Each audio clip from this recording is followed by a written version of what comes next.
don't chase success. Let success chase you. What I really wanted to mention about Amir and Naseem, if I may, and I'll come on to Naseem Hamid. Yeah. He is one of the most, if not the most humblest person or people I've met. Do you think it's common for contracts to work against these athletes? Yeah, I mean, the promoters probably don't like me, right? But yeah, 100%. The Fury Jake Paul fight. You see that crowd? You see how many pay-per-views it did? You see Tommy Fury, Jake Paul. You can't begrudge that. That is smart business from those influencers.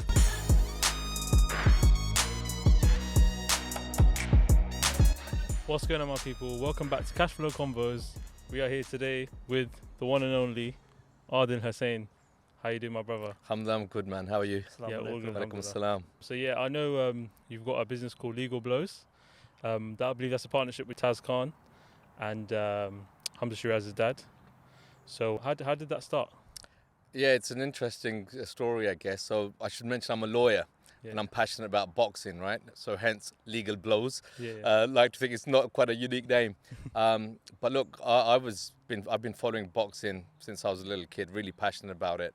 And we'll go into some of the detail in a bit, but Legal Blows essentially stemmed out through me contacting Hamzah Sheeraz on Instagram. Okay. And that's where I think it was first born, if you like, because I had a response from Hamzah's sister.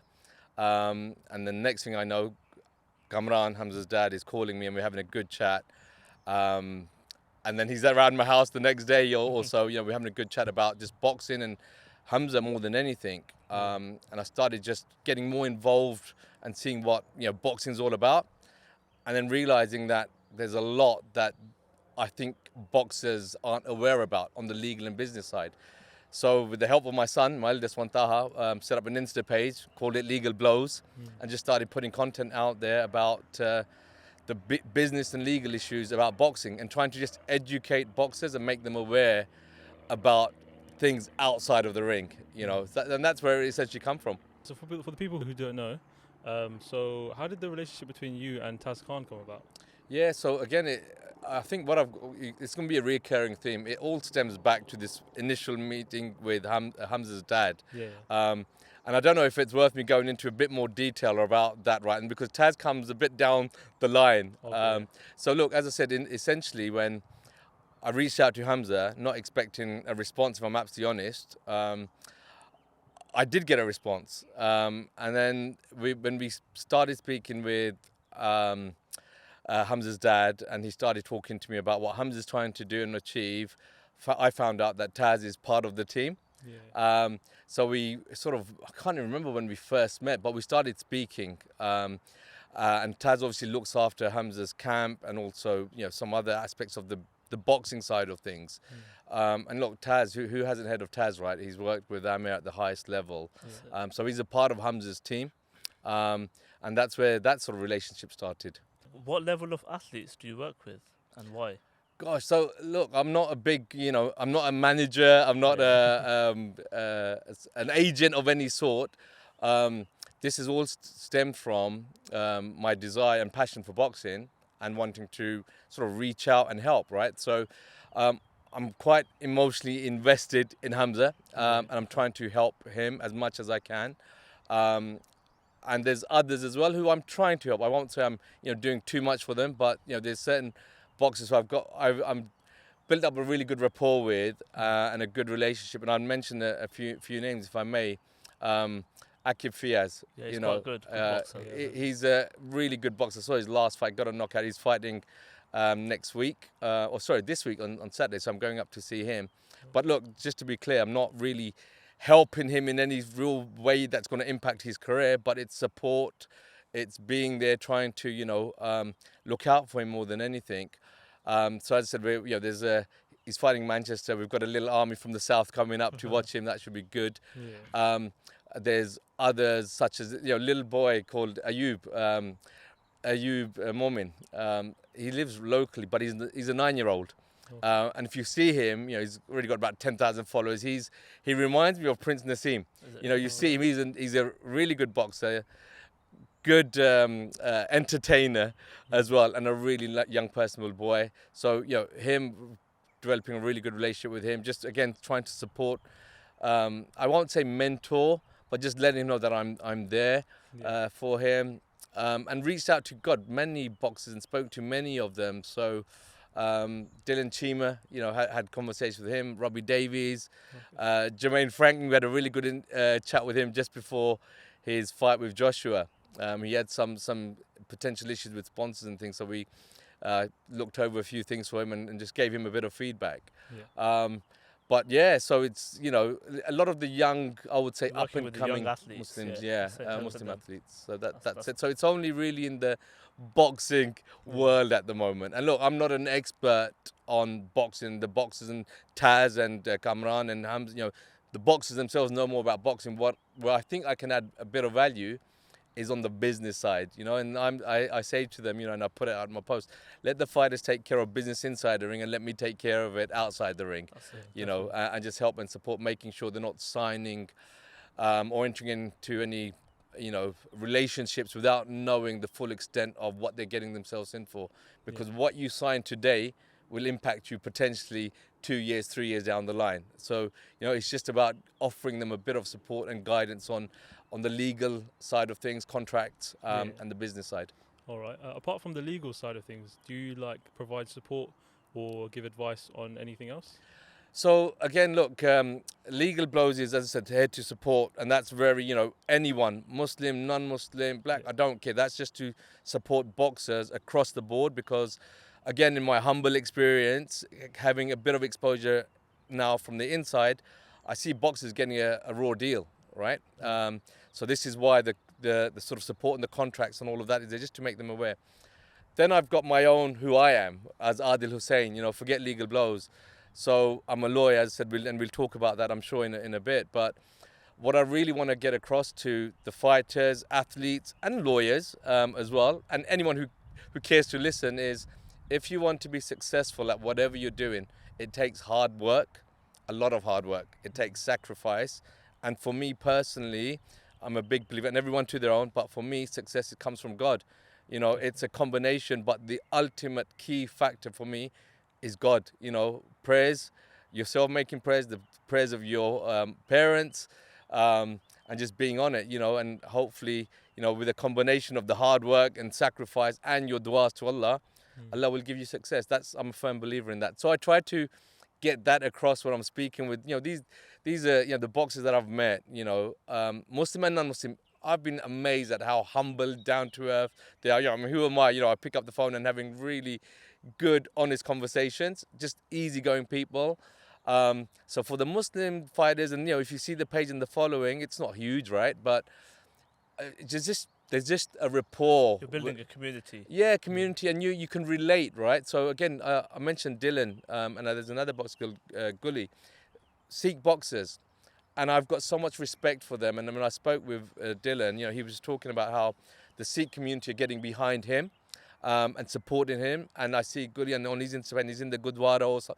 And I've got so much respect for anyone who's keeps true to themselves. And I'm sure they've got a network from the Sikh community who are getting behind them.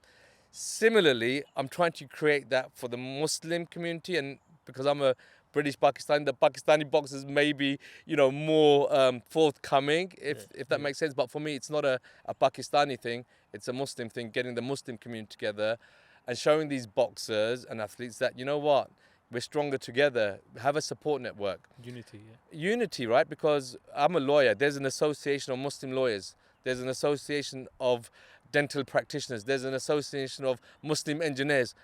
I'm not saying have an association of Muslim boxers, but come on, we can all get together, right? Exactly. And share experiences and provide some support. So that's what I'm about, and I think Legal Blows is a good conduit to sort of give that a bit of a platform.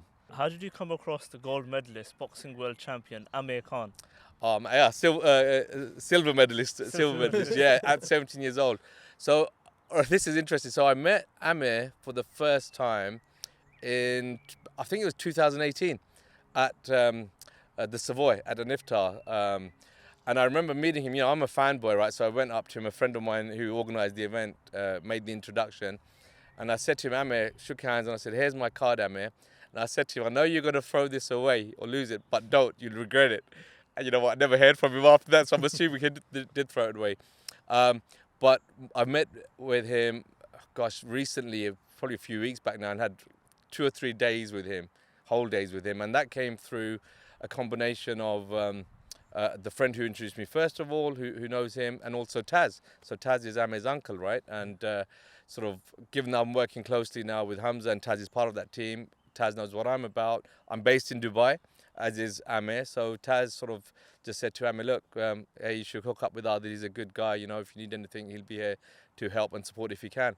So bless him, Amir reached out. I was in Dubai. We had dinner together with his wife, Faryal. A lovely evening. And I did say to him, I reminded him, I said, Amir, we met in 2018. Of course, he had no idea. But yeah, we met then. And yeah, it was a lovely evening, just talking about all sorts of things. Again, he's a lovely guy, right? I mean, his sense of humor, I like a bit of banter, nothing but he's second to none. He's just such a funny guy. So look, we spent the evening together. He took me to his house, you know, really hospitable, showed me a lot of love and respect, as did, you know, his wife, you know, fed me, when next time called, make sure you eat around my house. You know, swam the next day. We went to a few meetings. He showed me his office. Took a few silly videos in his Porsche where he absolutely floored it. Still recovering, you know. Yeah. He went really fast in that.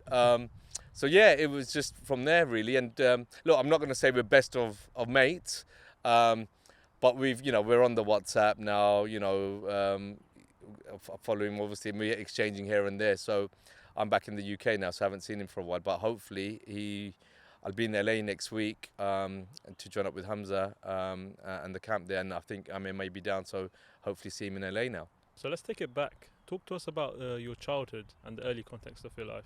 Okay, so gosh, it seems like dinosaurs years away now. I'm getting old. Look, the white hairs I think show that. But I'm an East End kid, born in East London. Manor Park is where I was born and raised, and my parents are still there. Very sort of, normal Pakistani upbringing, right? I went to a normal state school. Manor Park was, bit of a rough area, shall we say. School was interesting. You sort of, you're lucky if you come home without getting into a fight or getting into trouble. But alhamdulillah, I was never one of those kids who was always getting in trouble, always fighting. I was lucky enough, alhamdulillah, I was fortunate enough to find religion quite quick, and that I think was from my mum. My mum, mashallah, every time when we were small, all you see here is praying, reading Quran, have a tasbih or something, going on, and just sort of telling us about Islam and saying, oh, Allah's watching, Allah's watching. So we're doing what we're doing, and in your head you're like, oh, I better do that. Allah's watching, Yeah. So when your mum and dad aren't there, went to a school called Little Ferd. Wasn't the most studious, but did all right in my GCSEs. I got 10 A2Cs, I was quite proud of that. And I think one thing I really want to say here is, I'm 45 years old, seen a bit of life now, right? And I've got 4 children, mashallah. And I say to them, listen to what I've got to say because I've gone through it and learned from our experiences, right? And I will learn from your experience, even whether you're older or younger, but certainly the elder generation, I love listening to them, to hear and take benefit. So when I was doing my GCSEs, I said I found religion a bit, so I was kept out of trouble. I wasn't fighting, wasn't doing that. But I didn't recognize the importance of education at all. I really I won't say lucky with my education. I think it was a lot of du'as from my mum, my dad and my parents. But I didn't study, right? I remember, having my GCSE exams and reading the night before. I was predictable use, and I remember reading books, I kid you not, night before an exam, and then alhamdulillah I got 3 A's and a few B's and a couple of C's. But if someone told me before about studying, the importance of it, I know I would have studied harder from the beginning and came out with all A's. I know. But no, there was no one there to tell me. So anyone doing GCSEs, don't take them lightly. Study from day one, and getting A stars is not an issue. I've sort of maybe fell into this trap of, I say trap, you're young, right? You want to go out and you want to do things. So study wasn't important, but I was always a hard worker. So when I was 10, 11, doing a paper round, earning a bit of pocket change. When I was 15, got my first proper job in a factory. I was doing night shifts, as a 15-year-old, starting work 10 o'clock, coming back at 6 o'clock in the morning, and it was like, this was labor, hard labor. I don't know, if you imagine 18-foot snooker table, right? Yeah. And this was, we have Asian women wear, these saris and suits and material. It was basically embroidery machines, right? These, material laid on this 18-foot snooker table, all held together with metal clips. So you've got to basically put these metal clips on with your hand. Manual work, right? So I remember my hands getting battered. You got to change the thread and everything. My back's gone. And I was getting what? I think I was doing 2 days. So Friday night, I was at this stage school as well, right? So it was Friday night, so Saturday, and then Sunday. And I was getting paid about £65, probably something like that. And so enough for me to go out, have a bite to eat, give £20 to my mum or whatever just to make her happy. Yeah. So it was hard, but I was more focused on just trying to make money than my studies. Yeah, so you were motivated from like a young age. Yeah, because we didn't have a lot, to be honest. Hamza, my dad, did the best he could, and if I ever wanted it, it was there, don't get me wrong. But if you want to go out with your mates and go to the cinema or whatever you want to do, you can't ask your dad every week for do you know what I mean? So I just wanted to have that luxury of having my own money. So that was schooling, did all right in GCSEs, A-levels. I went to college in Essex. Again, still very sort of religiously minded. And then I think there was probably 3 key things I would talk about college life. One was having had this upbringing of, being quite religious, trying to do my namaz, when a topiya, in school and all of that. Getting to college, and then you're open to this much wider community, people from different areas. We're not just talking about Manor Park now, right? This is Essex. You got people from Ilford, Redbridge, late, wherever, going to this college, a wider world, if you like. So I'm doing my Jummahs. I used to do khutbahs there. And what I learned was, the religious guys were viewed in a certain way, and they were of a certain type of personality. And I'm not being disrespectful, but just a bit nerdy and a bit dry, if I can say that. And I just wasn't like that. Then you see the cool guys, right? Smoking, doing the Jummah namaz, but just lovely people, good kids, having a laugh and banter. So I started mixing with them a bit, trying to, give them a bit of advice as well. Yeah. But if this is the danger, again, another life lesson, right? I wasn't strong enough. So what happened? There's a hadith as well. If you go into a perfume shop, you end up smelling of perfume, right? If you go into a blacksmith, you end up smelling of, coal and what have you. Yeah. What happened when I got into that crowd and thinking I'm going to help and advise, and I just started moving more to that side. So the prayers went out the window, left, just tried to be cool with them and did a few crazy things. Not too crazy, never drank, never ate pork, but just go to places where maybe I shouldn't have gone to. Yeah. But then really quickly realizing, this ain't me. Alhamdulillah, thank God, just stopped that sort of stuff and got back on it. But that was just a lesson, be careful who you choose to associate with. And unless you're really, really strong, just stick with the right crowd, because otherwise it's too easy to be influenced. So second year of uni now, coming up to exams, I think about April time, it was around Eid time. But my mum has a stroke, a severe stroke, right? This is the day before Eid. Me and my brother are out, we're at a circle, Islamic circle, and get a call saying, come, my mum's had a stroke. So we didn't really realize what was going on, right? So anyway, come home, next day's Eid, go to the hospital, and the doctors basically tell us she ain't gonna make it, So I'm quite an emotional guy, so I just lost it. I think my elder sister, lost it. We all did. My middle one, I've got 3 sisters, alhamdulillah. Second one, kept us all together and no, don't cry. It's gonna be okay. Trust in Allah, just kept it all together, because it was heartbreaking, on Eid day, and doctor saying your mum's not gonna make it, or if she does, she's not gonna be the same. So that was tough. Right? And then but she started, alhamdulillah, she started to improve. She got moved to another hospital, St Andrews. And what used to happen, Dad used to do hospital shift. We used to take turns, if you like. Dad was working, my brother was at uni, sisters got small kids and all of that, and I'm studying as well. And my mum used to be in hospital from probably morning till evening on her own, right, until someone was available to come and see her.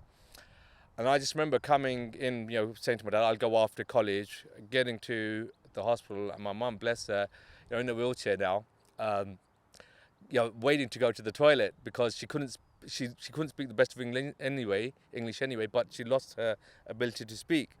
And when I'm there, she's almost breaking down, like, I need to go to the toilet, and I haven't got there and all that, and I just thought, I can't be doing this. So I said, I just thought I'm not going to do my exams this year. So I stuffed college. I spent that period just hospital, not 9 till 6. My dad came back from work or whatever, come home, and do my thing. But I couldn't sit my exams. I couldn't leave my mum in hospital with no one there. Yeah. So I left, college. And went again. And you know what? It's fun. Like, if I did my exams that year, I would have probably flunked. Even if she was fine, I wasn't studying hard. Again, didn't really realize how important study was. But once this experience happened, and then next year starts, I'm thinking, the crowd that was there last year, some of the guys I was mixing with, they've all gone, right? I'm there at college thinking, what am I doing here? I shouldn't be here. And knowing that I can't mess up. I just can't. I've got to nail this now. So I started studying and all that. My mum finds out that I didn't do my exams. She's like, what the hell? You didn't do your exams? Alhamdulillah, she's improved now and all that. And I started really just knuckling down, studying, working hard. Got married. So in December of that year, when Pakistan, my dad said we're going for holiday. No, I'm joking. I knew it was happening. But I always knew, because of the deen that I was in, and they say, marriage is half of your deen, right? Yeah. So I knew, and having gone through in terms of influence, I knew before I hit uni, I needed to be married. I just knew. And I knew the type of wife I wanted. I'm quite a cultured sort of, Eastern Muslim Pakistani guy. I love my roots, and I always knew I was going to get married from Pakistan. There's no two ways about it. So, as I said, alhamdulillah, I went to Pakistan in December, met my wife for the first time, nikah done. I'm back at, so again, studying, then do my exams and all of that. Didn't dwell too long, but I did relatively well in my exams. And what I realized, so again, life's lesson, right? I worked really hard for my law exam, and I ended up getting the highest mark in the whole of England and Wales for my A-level law. So I got this nice certificate of excellence from the Cambridge and Oxford board, pictures in the paper, I'm on the college brochure and all of that. The highest mark in England and Wales? The whole of England and Wales. When I was doing my exam, it's funny because I can write a lot. I've got really messy handwriting, but I can write, and I can write fast. So I'm writing away. And usually you do 4 pages per question. We have 4 questions. There's a booklet of 16. I wrote about 60 pages in that exam. I was like, next, and I put my hand on more paper. So everyone's like, thinking, what's he doing? But I think I got like 98 point something %, which was unheard of. So blitzed that. And again, I really enjoyed law. Really enjoyed law, and I think that's what made me, excel at it. And so again, another lesson, right? Do something that you enjoy, you'll get more rewards out of it. Yeah. The funniest thing though is, having done so well in law, I also did history and politics as A-levels. History was my favorite subject, but I didn't do the best at it. I got a C in it, right? And I ended up doing a history degree. I went to uni. I went to a university called SOAS, School of Oriental and African Studies, to do history. And the reason I chose history was because, look, I've just married. My wife's from Pakistan. I'm quite a desi guy, right? Yeah. So at SOAS, I thought the syllabus about history was going to be about India, Pakistan, partition, South Asian history and culture. And I got there, and I got, it wasn't that syllabus at all. They ditched it, and I started learning about caste system in Hinduism, which was fascinating, but not for me. So that's when I thought, I've got to change. I can't do this. And I switched to law. And alhamdulillah, Allah creates these, what we call wasils or paths or conduits, right? And I had a professor there, Professor Mensky. I owe him so much. I went to see the head of year and said, I want to do law. I've made a mistake. I don't like history. And he said, Adil, you missed the cut-off date, right? You had 4 weeks. It's 5 weeks. You can't do it. So this other man is listening to me, and and I'm thinking, what's he being nosy for? I didn't know who he was. Yeah. Anyway, I had this conversation where the head of department saying, Adil, you're too late. This guy then, Professor Mensky, who I found out, afterwards, called me and goes, what's your name? I said, Adil. He goes, what's the situation? I said, I'm doing history. I hate it. It's not what I wanted. I want to do law. And I told him I got the highest law mark in England and Wales and all. Gave him all that sob story. Yeah. And he says, Adil, if you want to do law, you will do law. Leave it with me. And the next thing you know, I've got a call, and you can change and everything. So he took it upon himself to help me out. He didn't have to. I was no one to him. Really, really good guy. And I mention him because, again, sometimes Allah just opens up doors for you through someone else, and for me, this guy was a life changer for me, because if I carried on doing history, I wouldn't be sitting here now. Yeah. More than that, so now I'm at uni, married, as you know, going into my final year, and I've got, my first child on the way as well. So I'm married, kid on the way, working now, not at the factory. I've upgraded now, right? So I'm working at John Lewis, part time, on the weekends and evenings whenever I can. Again, just to support, right, the fam and my wife more than anything. But I'm getting thirds in my assessments and my exams and my coursework. And this guy, Professor Mensky, pulls me up and he says, Adil, you're better than this, And he says, what's the issue? So I said, look, I'm married, I've got a kid, I'm studying, but it's hard, And he says, right, okay, don't worry, we'll fix this. He said, don't work at John Lewis. He goes, work for me. He was an expert witness and he used to prepare these legal reports. So he's saying, you prepare them for me. I'll tell you how to do it and all of this. Through that, I learned about law, to compile reports. I also learned about how to structure essays and exam technique. So from someone getting thirds in my first year, second year, 2-1s. I got a job before I graduated, alhamdulillah, where they pay for your law school, all of that. And the third year, I absolutely blitzed it and I got a first. And I was the only one that year who got a first class degree. So alhamdulillah, that was fascinating as well, right? So that's the whole education side of it, So just learning, I think that education is really important, but learning it at different stages and then trying to balance, work in terms of financial work, wife, child, and everything else that comes with it. So yeah, it's just crazy period. So you mentioned that you're working in Dubai. So what made you want to work in Dubai?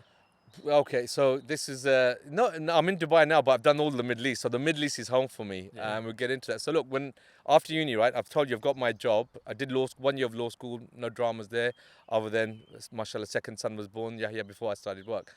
I got a job in a city firm, a city law firm, medium-sized firm. So not the biggest firms, because when you look at the biggest firms, they work like crazy hours. And that put me off. Right? I'm married, 2 kids. I don't want that. So I started working in the city, coming from East London. I just say East London kid. I don't know how the city works.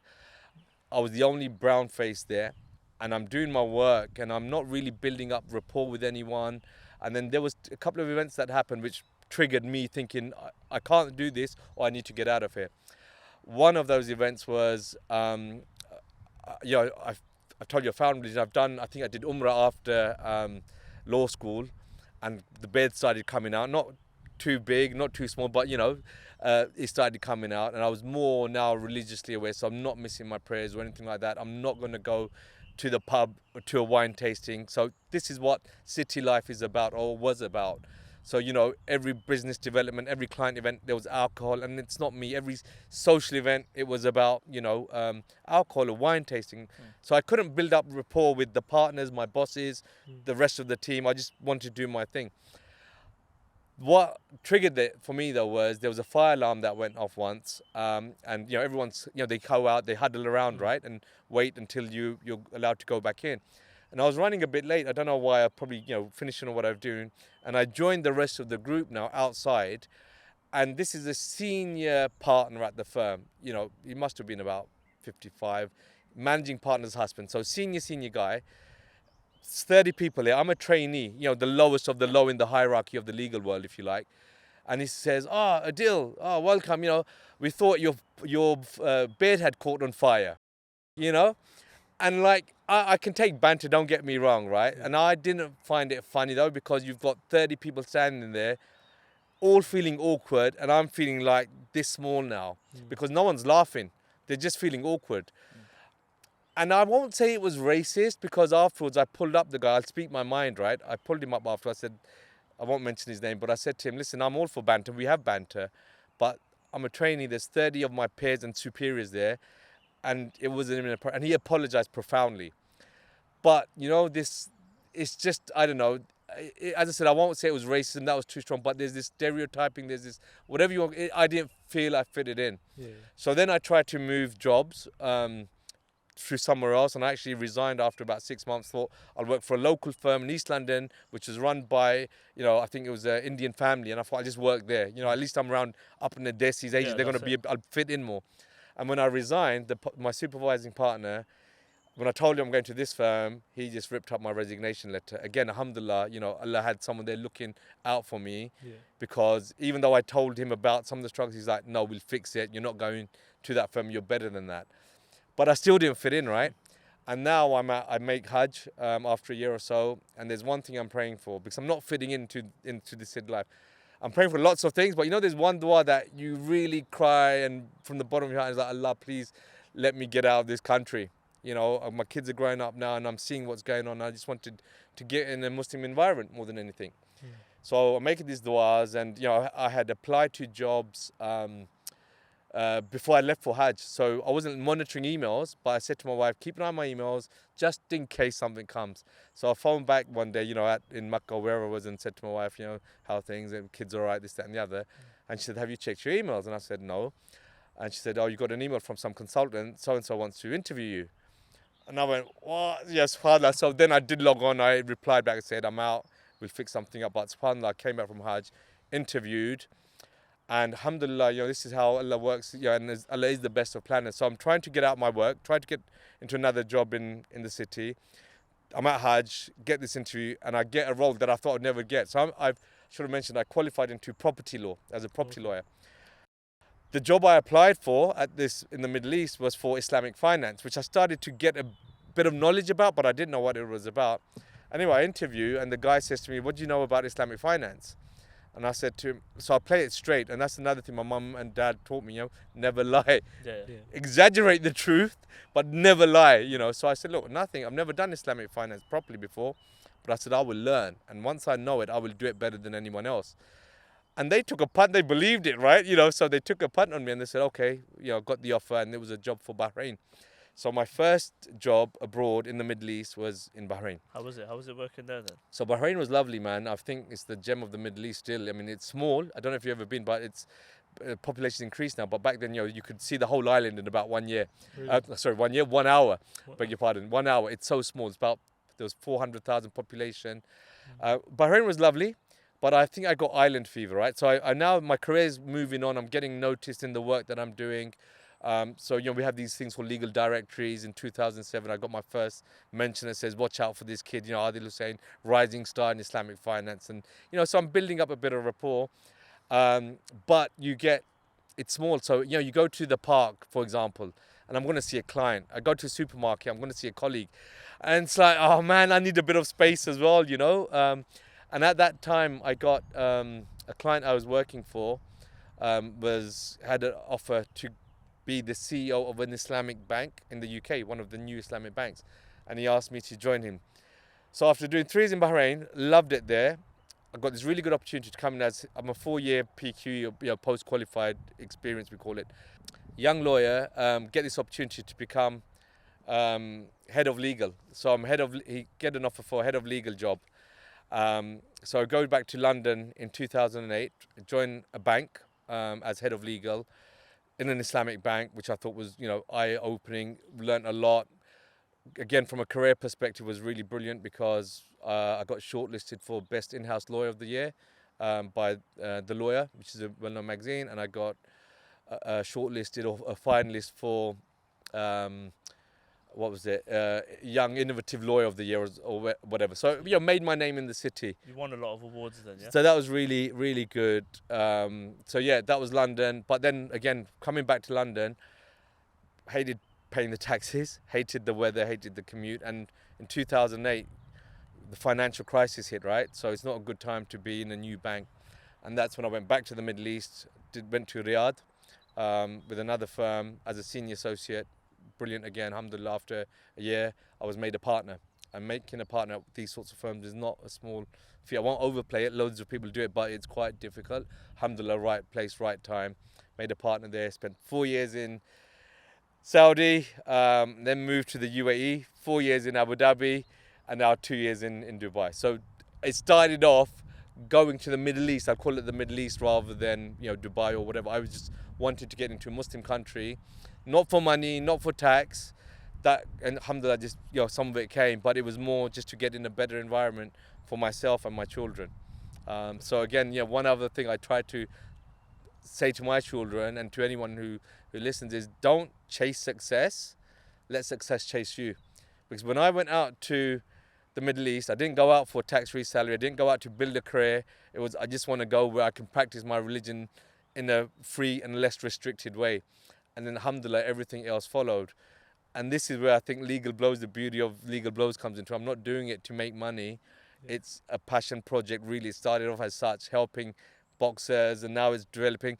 And look, 2 years, 3 years down the line, if you speak with Taz, and they're going to say, we're going to be making X amount, and we're going to do X, and that will, inshallah, will come. But if your intention is right from the outset, I think, all of that will come. If it's written for us, it's written. So you've worked with a lot of athletes. So what's the most interesting case like you've come across in the boxing mode?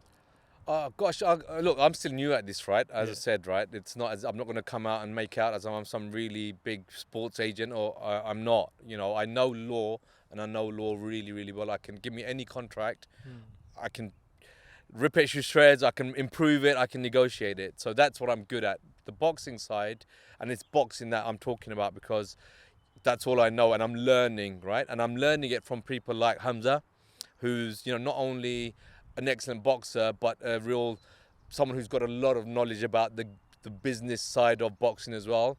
And also Taz, who, as I mentioned, he knows the ins and outs of the game, right? So I'll give you, and Cam, of course, who's obviously with Hamzah, and he's a really high-level referee. He'll kill me because I always forget. I think it's an A1, the highest there is, right, on the amateur scene. So, Taz, Hamzah, and Cam, they understand boxing. I understand law. So when you put those two together, it's quite powerful, I think, right? So I'll give you an example. If I'm looking at a boxing contract, and I look at it and I think, oh, we should ask for this or we should ask for that, Taz will say, no, we can't. That's not how it works in boxing. This is the best you're going to get. So, he knows what we call market knowledge or industry practice. Yeah. And that's when it becomes used. So when he tells me something and says, Adil, we need this in here, and I look at the contract and I'll say, that's not in there. We need to draft it in a way that what he's telling me needs to be in there is in there.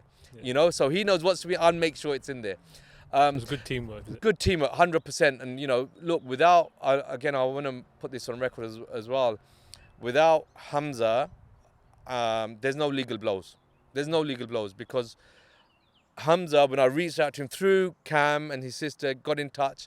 That's where I'm learning about the business side of boxing and getting involved and getting exposure to other athletes, boxers, whether it's Amir through Taz or Akib, and they know that I'm working with Hamzah, and that's given me credibility. Otherwise, who am I? I'm still nobody, right? But when they see me with Hamzah and the knowledge that Hamzah's passing on and Taz and Cam are passing on to me, I can talk a little sensibly about some of the key issues. Okay. But I think for me, the thing I'm most proud of at the moment probably is with helping Hamzah, because I've really worked with him, and again, I haven't done anything for him. He's done everything for me. Yeah. Because having this opportunity to work with someone like him and be a part of the team is honestly, it's a godsend for me, and I'm blessed. But look, what I've understood when working with Hamzah and now others is there's a lot of costs, right, involved in boxing. There's the nutrition side of it, the physio, the training camp side of it. It all costs money, right?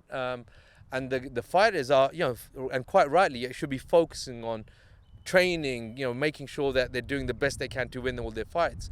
But then they need a team around them to help them on the business side and get some investment from sponsorships or something where they can, they've got something to use to pay for stuff, right? As I mentioned, when I spoke with Cam first time around and he came over, I said, look, I've got some, decent relationships in the Middle East. He was going to be in Dubai anyway, and we came over, and I've mentioned the story already. Yeah. But what that's led to essentially is one of my clients who I do a lot of work for on my day job. I do all of their banking and their finance work, and I've built up a good relationship with that client. I know they were the principal there, really nice guy, loves boxing. He's a fitness fanatic himself. Really in good shape. Much he's older than me, but he looks like 10 years younger than me. Yeah. We met with Hamzah. No, sorry, not with Hamzah first. It was Cam and Taz. Flew them out. They flew out. We had a face-to-face meeting with them. Started talking about Hamzah. Right. This is all about Hamzah here. Not about me. Not about Cam. Not about Taz. It's about Hamzah. Where inshallah, he will be a world champion. We honestly believe that, Inshallah. he's very, very good. And I've known him now, I've got to know him much, much better. But even without knowing him too well, I don't think I had even met him face to face at that stage when we had these meetings with this investor, if I can call him that. But we talked to them. We talked about various options about how they could help financially, Hamza, and we put something forward to them, and they said, no, that's not going to work for us. Then we went back to the drawing board, and we put something else together, and they said, maybe that may work. I can't go into the details because of confidentiality reasons. Yeah. What I will say is, and this is why the teamwork helps, right? And having a good team is so important for athletes. And I'm not saying work with a lawyer or me, I'm just saying have people who you trust, who understand the game of boxing, the industry, and also the legal and technical side of it. Because what we ended up putting together was a deal which was suitable for, I would call this entity an investor, because they weren't doing it just for the love of boxing or Hamza. They want something out of it. So there will be a financial return for them, but there's a lot for Hamza as well. So Hamza now can focus on his boxing, his camps, which are expensive. He's gone on record to say how much his camps cost. He's not doing his training in the UK, right? He flies to LA with the best trainers, best sparring partners, all of that. That's expensive. Now, because of this deal that we've structured, and it wasn't me who structured it, I would say this was a real team effort. Me, Cam, and Taz. So I would come up with something. Taz would say, "No, forget that. We've got to do this." And I was like, "Yeah, that makes a lot of sense. Let's put that to them." And it was a deal that was structured in such a way that it worked for Hamza, because ultimately he had to approve the deal, right? He's the boss. No two ways about it. Yeah. We're there to give our 2 pennies worth and say, we think this is a good idea. This might work. What do you think? And then it's Hamza and Cam who will say yes or no. So, we got a deal which we put together, and Hamza was happy with it. Cam was happy with it. Then we put it forward to a select group. It's open now. It's a strategic partnership with Hamza and select group. Yeah. And they after the backwards and forths said, yeah, this works for us. So then, that's when I come into my fold. We've got a commercial agreement which works for both parties. Now it's my job to make sure it's documented in a way that is fair and represents what both sides agreed upon. So I got to work, and as I said, I deliver legal blows, right? So this is with the pen, not with the gloves on. Yeah. So I do my thing, get the contracts ready, and it's signed. Now, alhamdulillah, that's quite a decent deal, transact, whatever you want to call it, because why? It's achieved, for me, the biggest objective was making sure Hamza can just focus on his boxing, and he doesn't need to worry about anything else. Everything else will now follow, inshallah. He just needs to do his thing, keep banging them out, keep knocking them out, progressing, and inshallah, everyone will benefit, himself and select group as well. Yeah. That's probably what I've been really proud about. Can you give an insight on how much it costs, or the legal costs involved to be a professional boxer? As there's a lot of young boxers that want to be a boxer. Is there any cost involved? So let me go upon what I know, right? Yeah. And there's levels, right, of costs as well. So look, if you're a young kid, relatively, inexperienced, coming up the ranks, you're going to do your training camp, I assume, locally. So if I'm in Surrey, I'm going to find a local gym. I might, not myself, but someone's going to find a local gym, and it might cost you, I don't know, anything between, I'm talking per annum, right, or per fight. £1,000, £600, your gym fees, if there's a local trainer, whatever, 500, not a lot of money, right? In the grand scheme of things, you may think. But as you start progressing, and let's talk Hamza level, right? Because Hamza's on the cusp, I think, of that world title shot, really, mashallah, making headlines. He's got, how many titles he's got, the Commonwealth title, WEC international title, and many others, right? And inshallah, more to come. At that level, now you want to take that next step to world level, right? So Hamza now, he from what I understood, he was training in the UK, and now he wants to excel. And we'll talk about this, if I may, about what you have to do to reach the cusp, or the pinnacle, right? The next level. Yeah. You have to make sacrifices. You've got to take the next step. So his next step was, I want to go and train in LA, which is the hub of boxing and training, where you've got these crazy wild card gyms. And Hamza's training with Ricky Funes at Tengusen Gym. That's a different level of cost, and I think Hamza's gone on record, and I can share it, right? It's anything between 80, 90,000 pounds, 150,000 pounds per camp, That's a right? lot, yeah. Because you've got travel costs, you've got accommodation costs, you've got sparring costs, and as you progress, those costs get higher and higher. So, but that's at a certain level. Then you've got other fighters. As I said, I mean, I've given 2 extremes perhaps, but then you've got the middle who maybe 5-0, signed up with the promoter. Could be 50,000 a year, could be 60,000, could be 30,000 a year. It varies. Yeah. What I know though, having worked with Hamza and now speaking with many other boxers, not helping or being instructed by them, but what I do know is they are all up against it. It's expensive, right? And the last thing any boxer wants to do, trust me, is pay for legal advice. Yeah. So I'll tell you now, if you came to me professionally as a partner of the firm that I work for, I'm charging $1,200 per hour. So that's, not cheap, right? Yeah. Even if you go to a high street local lawyer, it's £100 an hour, £150 an hour. Some of these kids are getting paid £250 for one round or £150 for one. Why are they going to pay £100 to a lawyer for some advice? So this is where, again, having that team around you, whether it's a lawyer or not, I don't know. I think there's a lot of merit in it. Yeah. But just have people around you who understand contracts. Because as I've said, imagine you sign a contract now, right? Let's pretend, live in my fantasy world. I'm a boxer, right? Yeah, yeah. And I'm, just starting out. I've just been signed. I'm about to get signed up by one of the leading promoters. And this contract is going to be for 3 years or 10 fights. And I'm nobody now, but inside me, I know I'm going to be a world champion. I'm going to knock them all, smash them out, and I will be a world champion. This contract is for 3 years. And I sign it now, and in that contract, it says, here's your fight purse, i.e. what you're going to get paid for your next 10 fights. If on day one, I'm thinking, who am I? I don't know, and it talks about £10, for example, first fight, last fight, £100.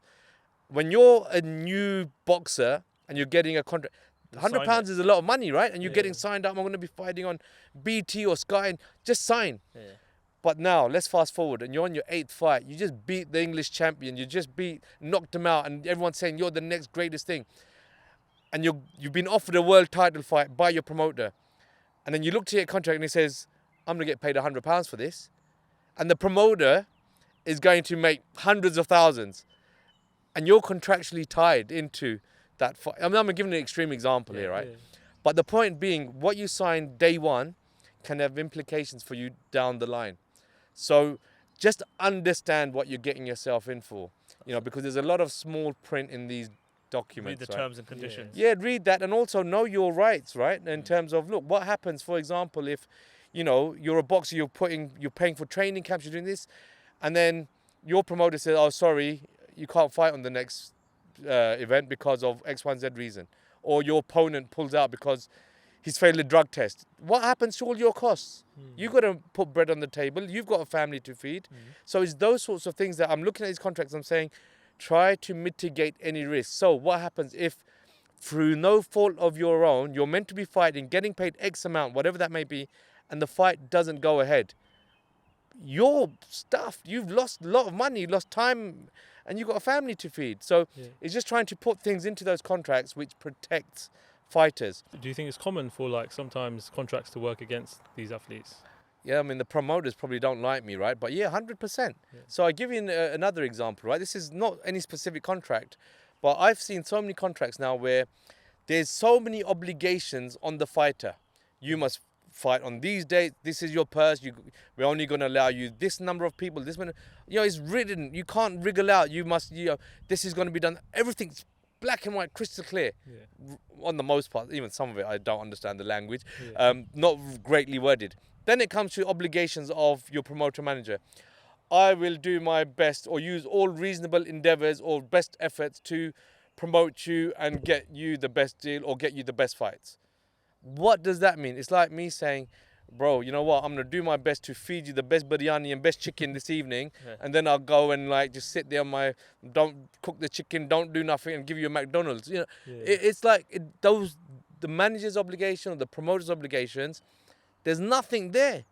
And I'm just saying it's got to be two ways. So what I do as a lawyer, right? I act for a lot of banks and I act for a lot of borrowers. So someone who's either lending money or someone who needs the money. And in both these, in the document, there's obligations on the lender and there's obligations on the borrower. In any contract where you've got two parties, you're going to have rights, but you're also going to have obligations. In these fight contracts, the boxers have all the obligations and the promoters have all the rights. And I'm thinking, come on, let's just have a bit more balance. You know, and I'm not going to say, you know, I'm sure there's reasons for that, maybe, you know, but from what I've seen, there's a lot can be done. These contracts are the same contracts that I'm sure have been used for years and years and years. And I say that because they don't make sense. I've read some, script. and the spelling mistakes, the sentence falls off, and you're like, really? And then I'm thinking, you know, who's drafted this? So as a lawyer, I'm thinking, who's drafted it? If I can't read and understand it, imagine there's a dispute, and it then goes before a court of law or the British board or whoever the adjudicatory body is. They're going to look at this and does it make sense? We don't know. And then you're going to get potentially, if you think you've been hard done by, you take this contract to court, and the court or the judge or whoever's ruling or the arbitrator say we don't understand it, therefore we can't give a verdict on it. You don't want to be in that position. Everybody needs to understand what's in that contract. And once you've understood it, then if things go wrong, you know how it's going to be dealt with. Anybody tries to mess around with you, say, look at clause so-and-so, it's clear. You're not going to listen, right, let's go to the arbitrator. It's black and white, it's clear. But where you've got ambiguity, uncertainty, and it's a tactic as well, right? Sometimes use that to your advantage if you have a contract that's vague, not clear, unambiguous, because if there's a dispute, we don't know, we can't rule. So that's what, you know, we want to do. What made you get into the business world, like legal blows? What made you start that? So as I said, we talk about me growing up, right? The other thing I should mention, I've always been into sport. Played a bit of cricket. I played for my local club, Ilford. And this is what I'm sorry, I go off on a tangent. I'll answer your question in a minute. But I realised really quickly. So, you know, when I was playing for my school team, I was captain of my school cricket team, right? I'm playing football for the years above me, and I'm thinking I'm all this. Cricket, though, was a bit of a passion as well. Every Pakistani, come on, man, who doesn't like cricket? Batter or bowler? Man, I was probably an all-rounder, coming in number 5, dropping on the one leg and trying to hit it out the ground, and, you know, doing the bit of medium pacing as well. But so I was played for Ilford, captain of my local team, and when I knew straight away that I couldn't take this any further. I had trials for Essex, right, the county. And now I'm thinking I'm a hot shot, right? So I go to these trials and I should do a lot of in-swing. And my balls are swinging in and I'm getting, there's chakka here and everyone's just smashing me out the ground. And I'm thinking, shit, I'm rubbish, you know, I'm not really good. Then I thought, okay, let me do my thing with the bat. And I literally come in and just drop on one leg and out the ground. That was like a freebie, make or break, you know, that sort of thing. So I'm there, wickets falling, one ball, can't hit it, it's gone, I've hit it two. And I knew then that, you know what, cricket's not going to go anywhere. Anyway, that's a side story. But boxing and legal blows and the business side of it, I grew up watching Muhammad Ali. He was before my time. But I'm sure Muslim, not only boxing fan, but I'd say anyone in the world, if you say Muhammad Ali, most people will know Muhammad Ali. Globally, he's globally, right? Boxing fan or not a fan, Muslim or non-Muslim, right? Everybody pretty much knows who Muhammad Ali is.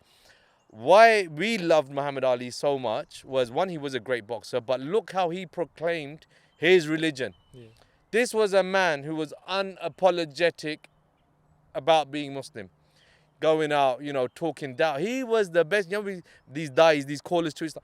He was the best one I've come across. Yeah, I see him go on mainstream media, talk about Islam, all of that. On Parkinson, you know, there's this thing, so many, right, when he talks about bodyguards, how many bodyguards do you have? And he says, Allah is my bodyguard. Allah is my protector. Come on, man. That's legendary. That's legendary. Who have we had since then? No one can right? be like no one. We've had a few and we'll talk about them.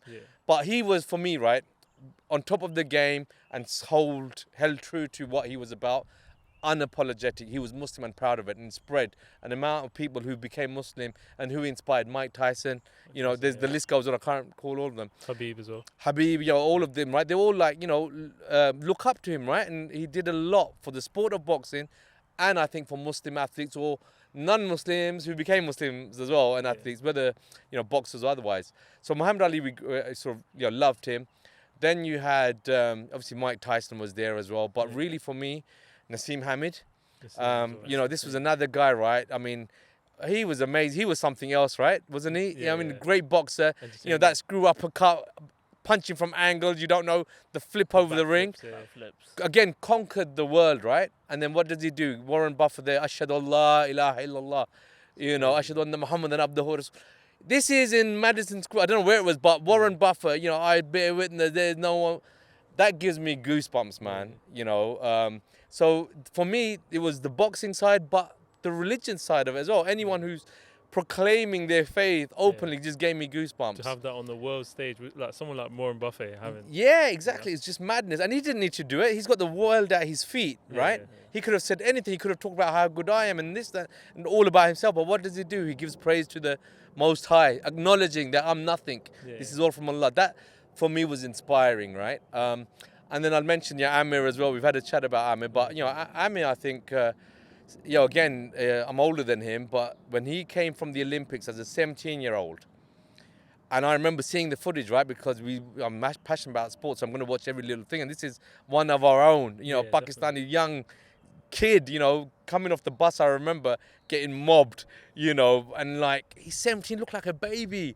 He's won a silver medal, beaten probably the best amateur, I think is a Cuban guy who he then beat afterwards. But, you know, got beaten by a 30-plus-some-year-old, you know, wasn't even going to go to the Olympics from what I understand. Comes back with a silver medal. I think that was like, for me, one of his biggest, personally, I think, you know, look at that, I think that was just crazy. 17 years old. So, yeah, and then you see him, you know, he turned pro. And man, you know, anyone seen Faster Hands to this day? Anyone seen excitement, the way he brought it? Any fight you watch, you were on the edge of the seat. And I said to him, you know, I met him, right? And I said to him, and probably everyone says it, we were taking every shot that he took. I'm sure. Definitely. Me, everyone else, we were taking it. We were like, oh no, Amir, run, move, jog it. We're doing it. And the fight that really stands out, and I've watched this fight a million times. And you know, when I used to be a bit in the gym, you know, and doing my rounds I used to have it on the background, the Maidana fight. You know, I think Amir was 24. Maidana was at his peak, right? And Amir dealt with him, you know, knocked him out in the fourth, I think, with a body blow that I can still, if I think about it, you know, it's painful. But then went through, you know, people talk about Amir and, you know, qualities and chin and this. If anybody watches that fight, and that, I think, is the 10th, Maidana was the hardest hitting, heaviest handed box in that division. I think it was 140 then, I think it was 140. Heavy hitter. Amir took his best shots, and in the 12th, he was giving it back. So don't tell me about, you know, Amir, what he did for boxing and the inspiration he is for many fighters is second to none, right?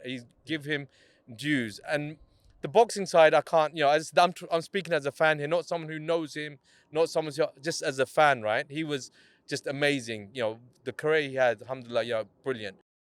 But Hamza and, you know, the other fighters, and Taz will know much better about his skills. What I really wanted to mention about Amir, and Naseem, if I may, and I'll come on to Naseem Hamid. When I've met Amir, and I've spent time with him now, right? Not just to shake hands and take a few pictures, spent time, been to his house, been with him, you know, attended some meetings with him. He is one of the most, if not the most humblest person or people I've met. You know, I'm nobody, right? Who am I? I'm a lawyer. Yeah, I've done this legal blogs. Yeah, I'm doing a bit here and there. I'm nobody. But the guy, man, honestly, and his wife, I'll give Faryal a shout. You know, when I've spoken, when I went to her house, she made sure there was food, put food on the table. She didn't have to. Who am I? You know, when we're going from the restaurant to his house, you know, he's in the car and Amir's like, sit at the front. I'm like, no, let your wife sit at the front. You know, he's like, no, she's going to go mad if you sit at the back. You know, and he's like forcing me to sit at the front. And then I didn't. I sat at the back. And then when Faryal comes, she's like, what are you doing? Get at the front. You know. And that took me by surprise, I'll be honest, because I'm thinking these like, Amir's not only a former world champion, he's a celebrity. He's a global celebrity, you know, he's known, you know, he's just done this, I'm a celebrity, I'm out, right, you know. And these are two people who am I knowing and giving me so much respect and love and saying, sit at the front, you know, inviting me to their house, you know, putting food in front of me. You know, Amir's like, oh, I'll get you a shisha, you know, and I'm like, no, but, you know, just humble, you know, and then he showed me his belt and all I'm thinking is, I'm still in shock. I'm a complete fanboy at this stage. I'm like, Amir Khan, you know, he's showing me here, and I couldn't believe it. And now we're exchanging messages. And as I said, look, none of us are perfect, right? And neither he's nor my. All I will say is he's got a heart of gold. I don't think there's a bad bone in him from what I've seen. You know, he's just such a nice guy that you want to spend time with him, and he's the funniest guy. The funniest guy. So you boys were telling me, I think, you know, how you met him in We met him Cabana. in Dubai, yeah, we met him in Dubai.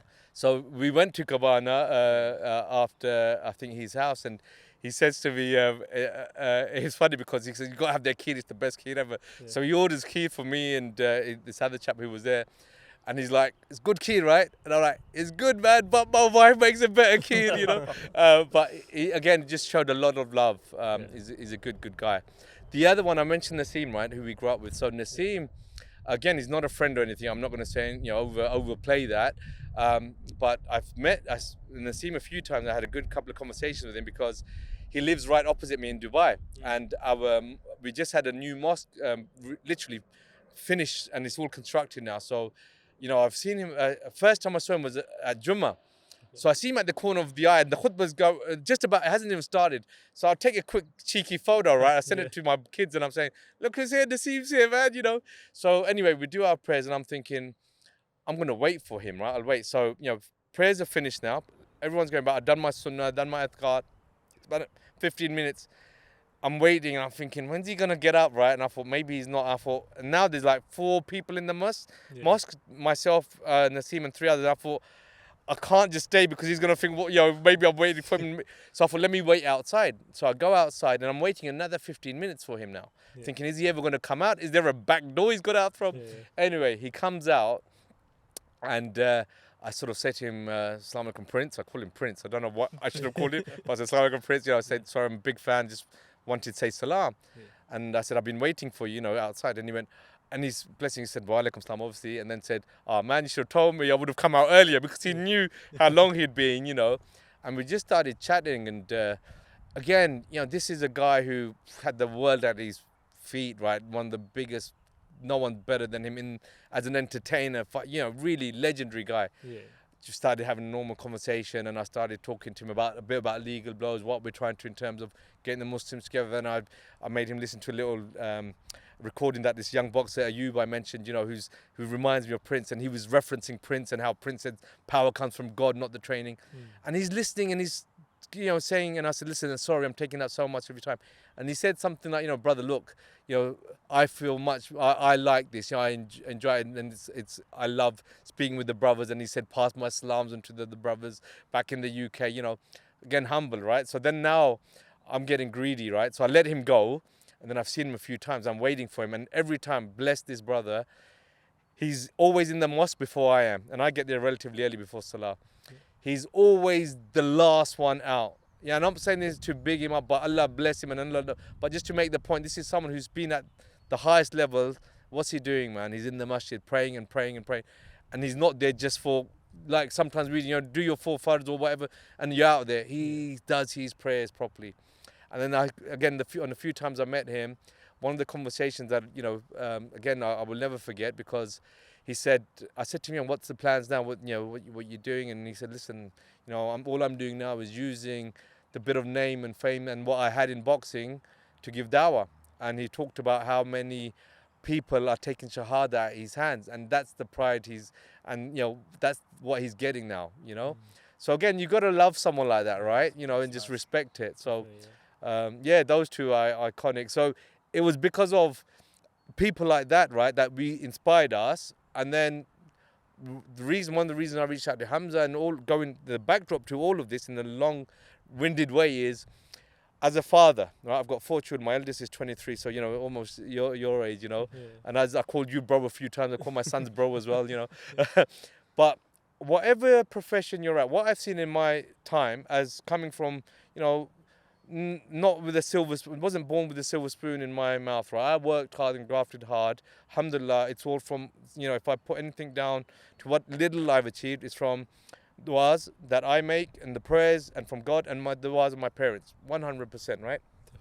So, you know, I haven't even done anything, but as a parent, I sort of look at, yeah, we love sport. And we talked about Muhammad Ali and Naseem and doing shahada. How many people are there now, right? In sport, in the legal profession, in the medical profession, engineering, who reach at the top pinnacle and can be, I won't say role models because the Prophet ﷺ is maybe a role model, so that's too much of a over analysis. But who can our younger generation look up to? People who have done really, really well, top of the game, made some money, a lot of money, ridiculous amounts of money, and are still true to who they are. We haven't got a lot of those people, right? So what inspires me and what I want to try to achieve with the little bit and the legal blows and what I'm the message, if you like, is listen, to reach the top, you're going to be faced with lots of challenges, lots of obstacles, and it don't come easy. There's sacrifices that boxers need to make, and sometimes this is a bit bizarre, right? But I draw analogies between myself and a boxer, and there's two things that I don't do that boxers do: eat the way they do and train the way they do. But other than that, there's a lot of similarities, right? I work 18 hours a day. This hasn't come through like being 45 working 18 hours. I told you, right, when I was young, paper round at the age of 11, night shifts at the age of 15. I'm used to hard work. It doesn't faze me. I've done everything that I needed to do from a young age. Married when I was 19, 2 kids before I've started work. I know how to graft. And you carry that on, right? So, we talk about the Middle East and moving out there. I wanted to come. My family have been back in the UK for the last 4 or 5 years. All right. Now, when my family's not with me, alhamdulillah, I'm doing well, but I miss my family. I'm out in Dubai for months on end without seeing my family. I'm not going to cry about it or get upset about it. That's the choice that I've made because I know there's benefit in it. And sometimes you've got to weigh up benefits, pros and cons. So there's pros of being out in the Middle East. What are the pros? Tax-free. I can give my family a good life, pay for their education, get them a bit more secure. For me, I don't need that. I'm in a 1-bedroom flat with a 12-year-old Toyota. It's not me, but I want to do whatever I can for the family, right? But that's, someone might say to me, well, that's great, Adil, but if you're not around to see it with them, what's the point? My daughter, bless her, she's 15. I missed her best years of her lives, I think, when she's young and she's grown. That hurts me. You guys, I was asking whether you guys are married. Inshallah, you will be married soon. You will have kids. But, when I'm working, and even when their family is with me, right? My daughter, the boys, mashallah, they've always seen me work, and they're boys, right? So my daughter, though, she's got me wrapped around her little finger. She's 15 now, mashallah, but she still has. But look, she's 5 years old, right? Can you imagine this, right? Just picture this in your head. It's the weekend. It's a Saturday, lovely day. We're out like this, and enjoying the sun, enjoying food. And I'm sort of still on the phone, the BlackBerry in those days, right? Doing emails, because work never stops. And my 4-year-old daughter comes running out to me, Daddy, look what I made for you. I'm like, not now, I'm busy. That's what I've got to do, and I've done. And I hate myself for it. But that's what I've had to do, because we were talking about these clients. When you reach a certain level, and why they instruct you is because they expect you to be 24/7. Yeah, you got to be tunnel vision, really. I've got to be focused, right? So my wife says, all the time, she goes, "Oh, you didn't miss me," and I can't. If I get emotional about missing my wife, missing my children, I can't do what I'm doing. I can't. So I block it out. And I think fighters, in many respects, are the same. And I asked Hamzah this: how do you deal with training? And and he's talking, his focus, right? I'm out there to do something. I'm going to do it. That's what I'm about, And they've got much more discipline than I do. As I say, I eat what I want out there. Yeah. But you've got to have focus. You've got to sacrifice, and you've got to be available. So I'm applying that. What I do in terms of my day job, if I can call it that, the law and my client side, this being available 24/7, getting the best possible outcome for my clients. That's why I continue to get instructed. That's why I get more work. That's why I can command $1,200 or whatever it is an hour, because I know what I'm doing. And I will, you're spending money, but I'll make you more, I'll save you more. Yeah. I want to apply the same work ethic in this world of boxing. I'm not charging anything for it at the moment, but again, I would like to think if you speak with Hamzah, Taz, Cam, or any one of the boxers that I've spoken to, I will spend time and I will do the best for them. Yeah. And for Hamzah, as I said, and I won't say he's like my son. That's too strong. I won't over-exaggerate because he's not like my son, right? I've got 3 of my own. He won't love me the way he loves his father. His father loves him 10 times, million times more than I would ever love Hamzah. Yeah. But as I said, I am emotionally invested in Hamzah now. I'll say it clearly. Why? Because he's given me an opportunity to get inside of boxing. I've spent time, I've done Umrah with him, I've seen him, he's been around, and he is, mashallah, he's such a kind-hearted, beautiful soul, you know, and I see him and I honestly pray from the bottom of my heart, like I'd pray for my children, that he reaches the top and all of his dreams come true. Yeah. Inshallah, that will happen, right? But I will run through brick walls for him. I'm not going to say I'm going to do X, Y, and Z for him and I will achieve this, that from no, that's not in my control. Yeah. That's from Allah and, you know, whatever else. What I can promise is if I'm going to do something for him or I say I'm going to try to, I will give it 110%. So you can ask these boys, it's funny because now they're in LA and usually I'm in Dubai. We're having calls at 2 a.m. in the morning or 3 a.m. I'm calling them at 6 in the... Why? Because we're all after what? Trying to do our very best. And it's the same, you know, for... Again, I'll mention Akib. I'm not really working with Akib, right? I want to make that clear because it might sound as if I'm doing something. I've done something. Akib and Assam, his brother, are doing their own thing. I'm getting emotionally invested in Akib. Why? Yeah.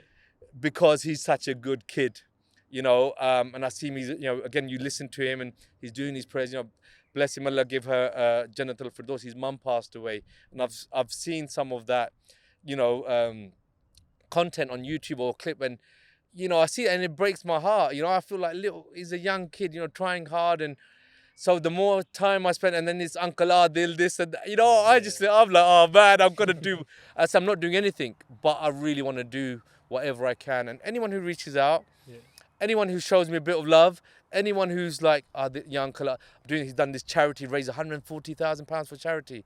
You know, that's no small thing. You know, for me, that I attract people like that I get attracted to.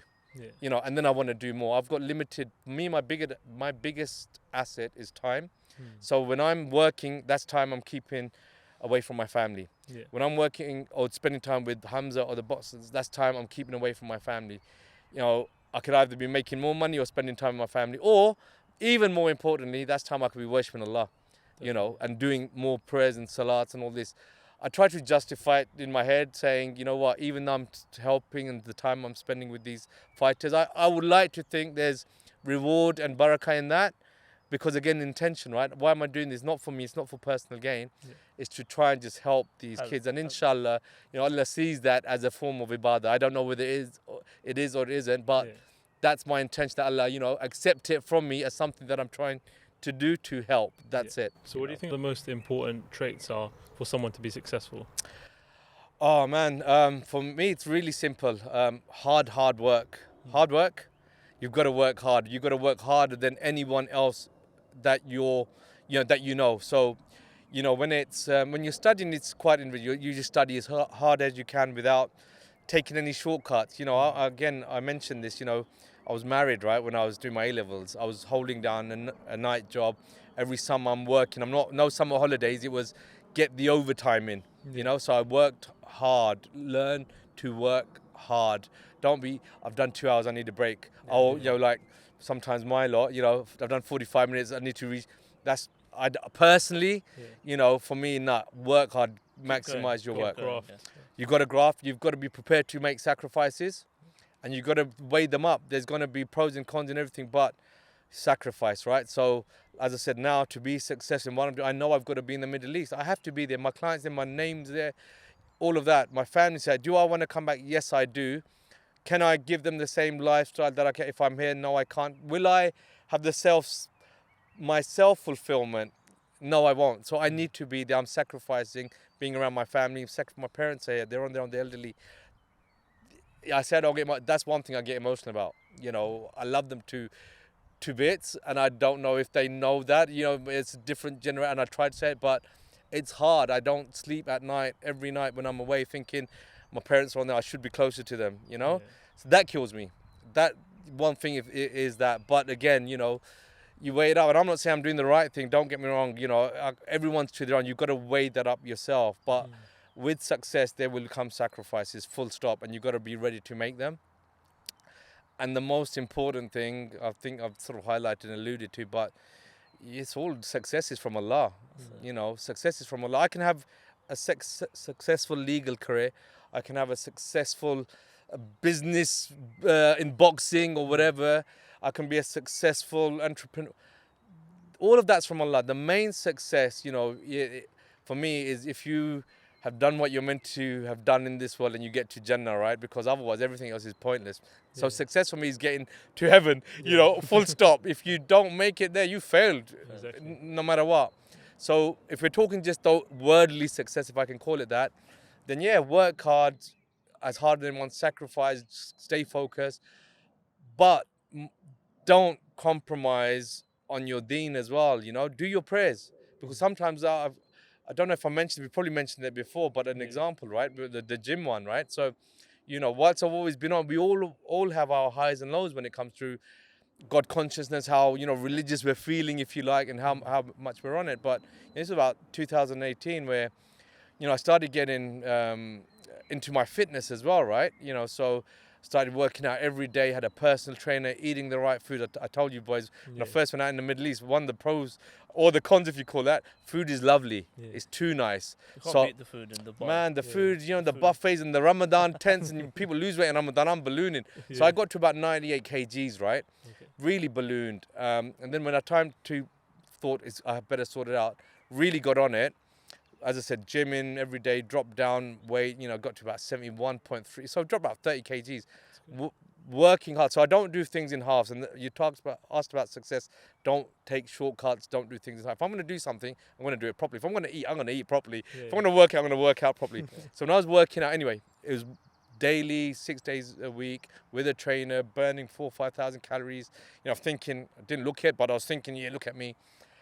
To the extent when I was started to miss my Fajr prayer. I'll be very open about this, not to show off that I do Fajr now, but just as a lesson and something for me to, as a reminder. My trainer used to say to me, Adil, if you haven't had 6-7 hours, solid sleep, don't come to the gym. Don't come to the gym. So I've told you, I'm working 18 hours a day, right? More than often.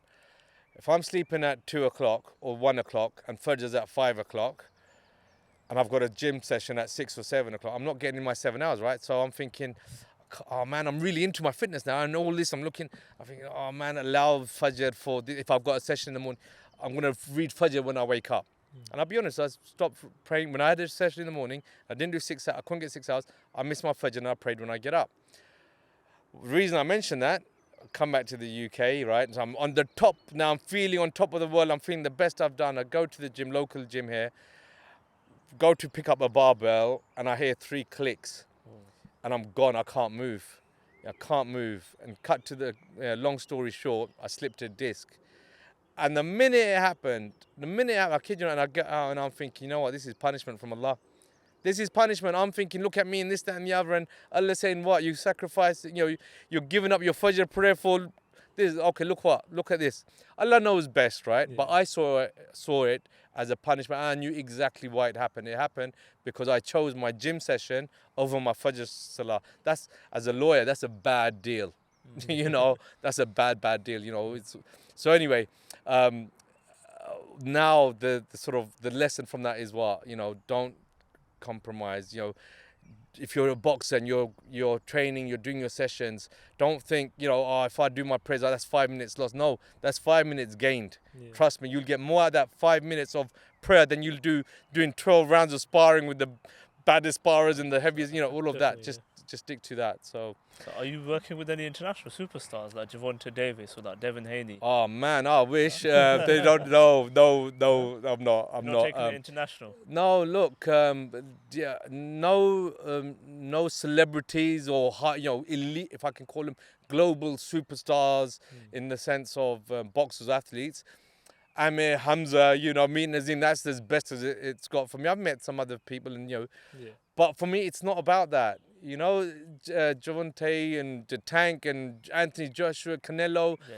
they don't need me, and I can't. What can I do for them? And you know, and I can't add any value. For me, this is, as I said, it's helping those who really need it, and maybe just need a helping hand without having to worry about what's it going to cost, what's in it for him. You know, am I going to take it?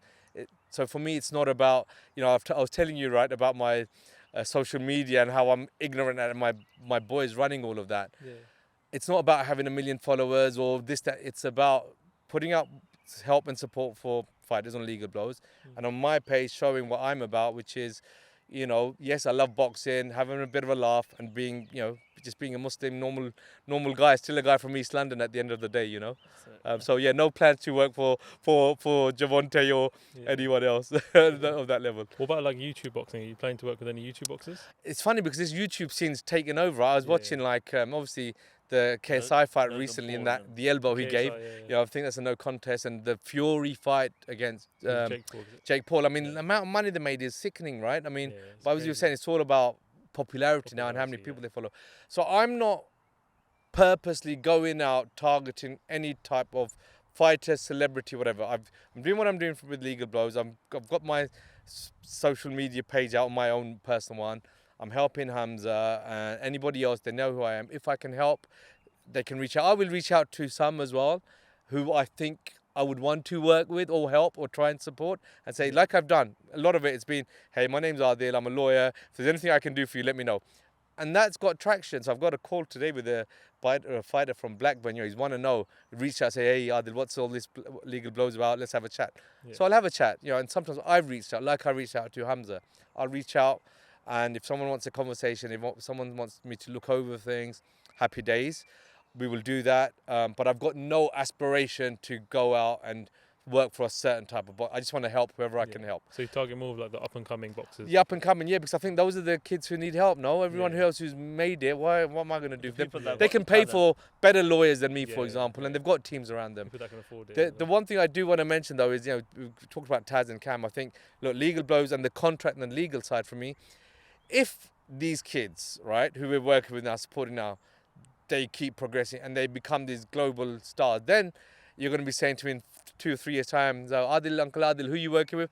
I say, yeah, I'm working with, Hamza's already a star, right, in my eyes, you know, and he will be a bigger one. So, yeah, I'm working with Hamza.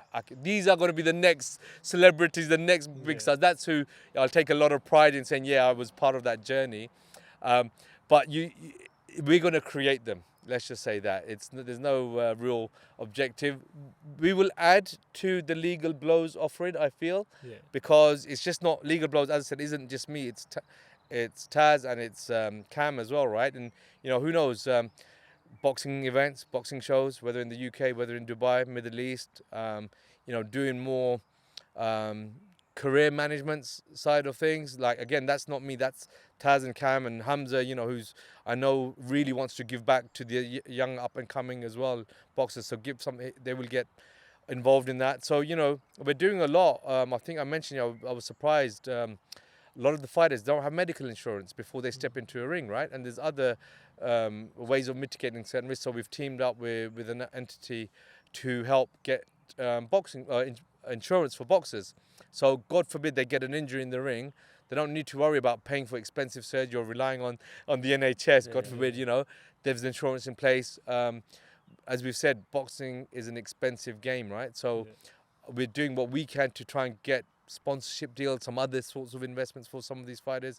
We've teamed up with another entity who are 100% focused on getting sponsorship for boxers. So we're working with them to sort of say, listen, there's this fighter, can you help them? This is what we... So it's that sort of thing, you know, it's trying to be, as Taz calls it, Legal Blows is going to be a one-stop shop. So from legal advice, from putting on our own events, maybe, you know, promoting boxers, managing boxers, you know, advising on the healthcare side, the insurance side, the physio side, the nutrition side. It could be whatever we want it to be, and let it just, you know, like a snowball effect, see what happens. What about in terms of like mental health and stuff like that? Do you guys advise for that as well? As for me, mental health, dealing with mental health is praying to Allah. Having your one-on-one, and, you know, the best of lists is Allah, right? So that's how I deal with, and we all have stress and issues, right, that we've got to deal with, and it's, for me, that's how I deal with it. So I'm not a psychologist, I'm not qualified enough. What I would say though is, again, when you speak to the fighters, and someone like Hamza in particular, who probably know closer than any other fighter, in the sense of, I know lots of people, lots of fighters, but I know him personally as well. And someone like him, you know, I was listening to, you know, he did a piece recently, Day in the Life of Hamzah Sheeraz. You should see it, really good watch, right?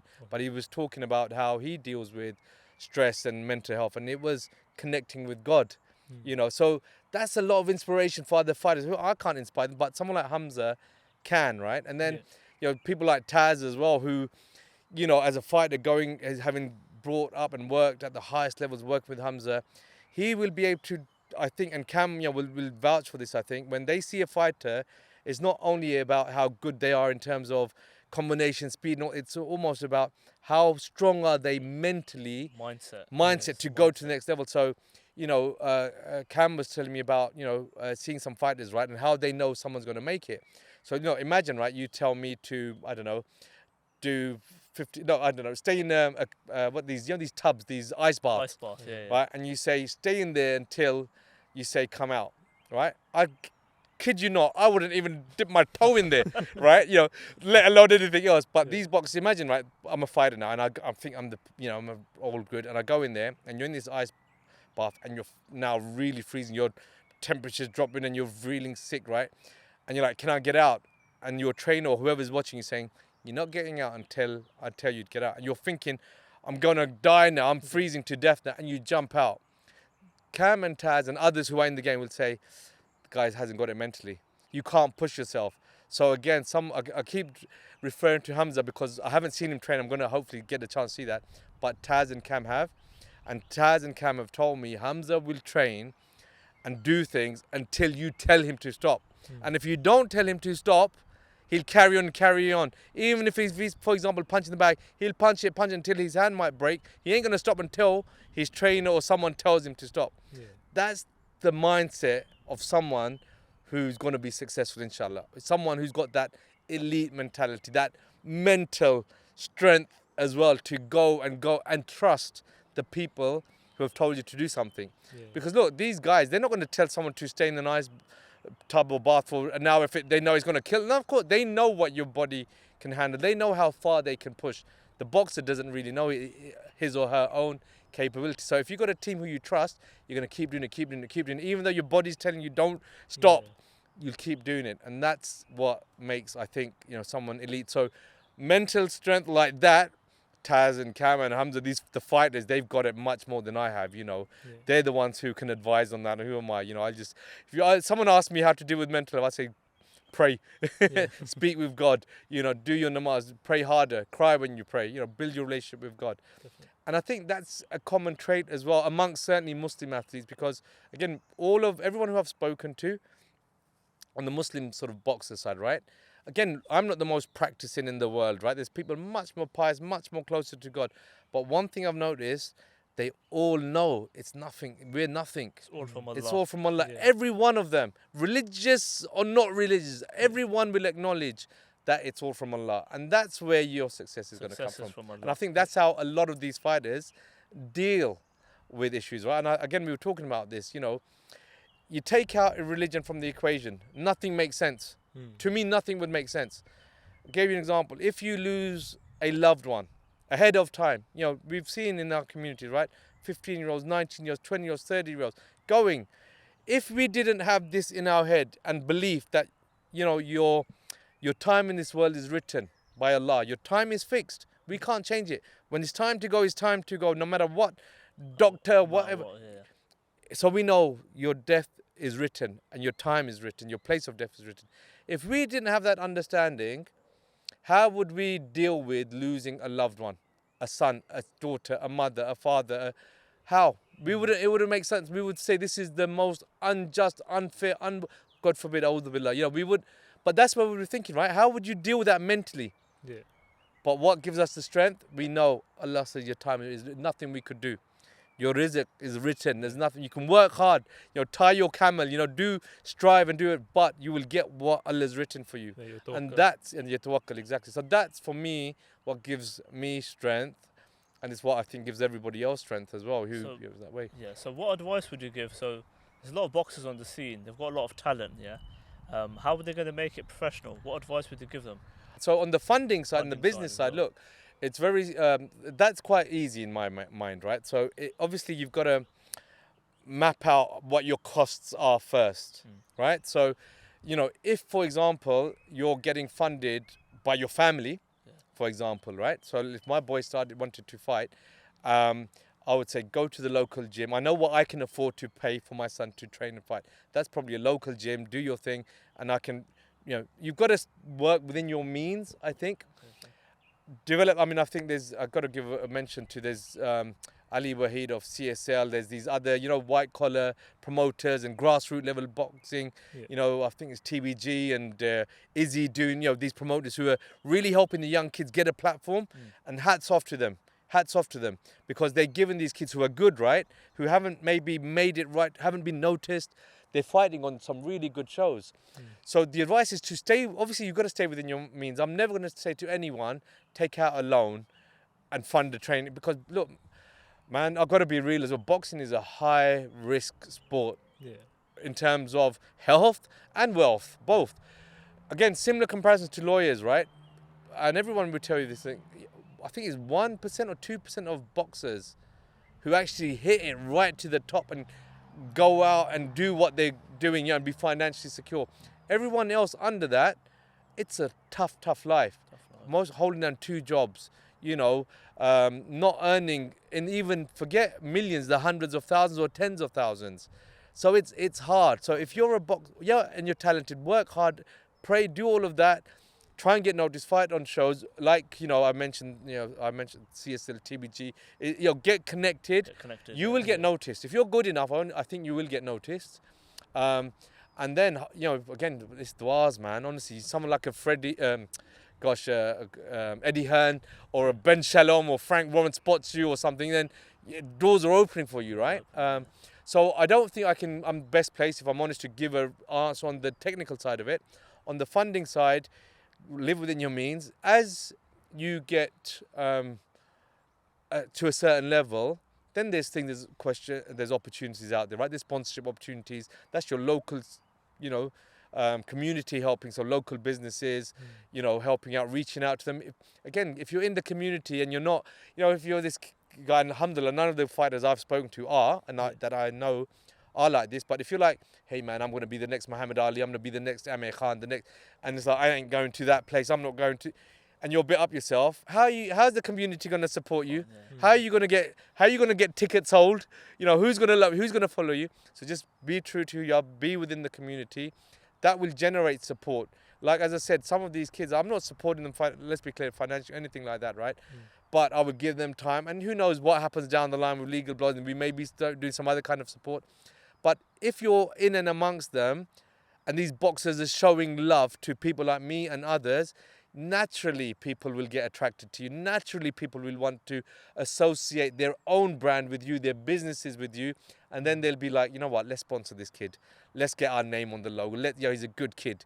He's always in the masjid, or he's always being nice, always seeing him in the community, at the local gyms, at the hospitals, helping out.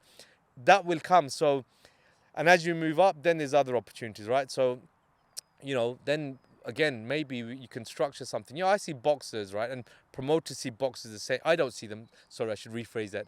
Promoters and others will see boxers as asset classes. So I, as an investor, right? We're on Cash Convos, right? As we want to make money, right, from a boxer, right?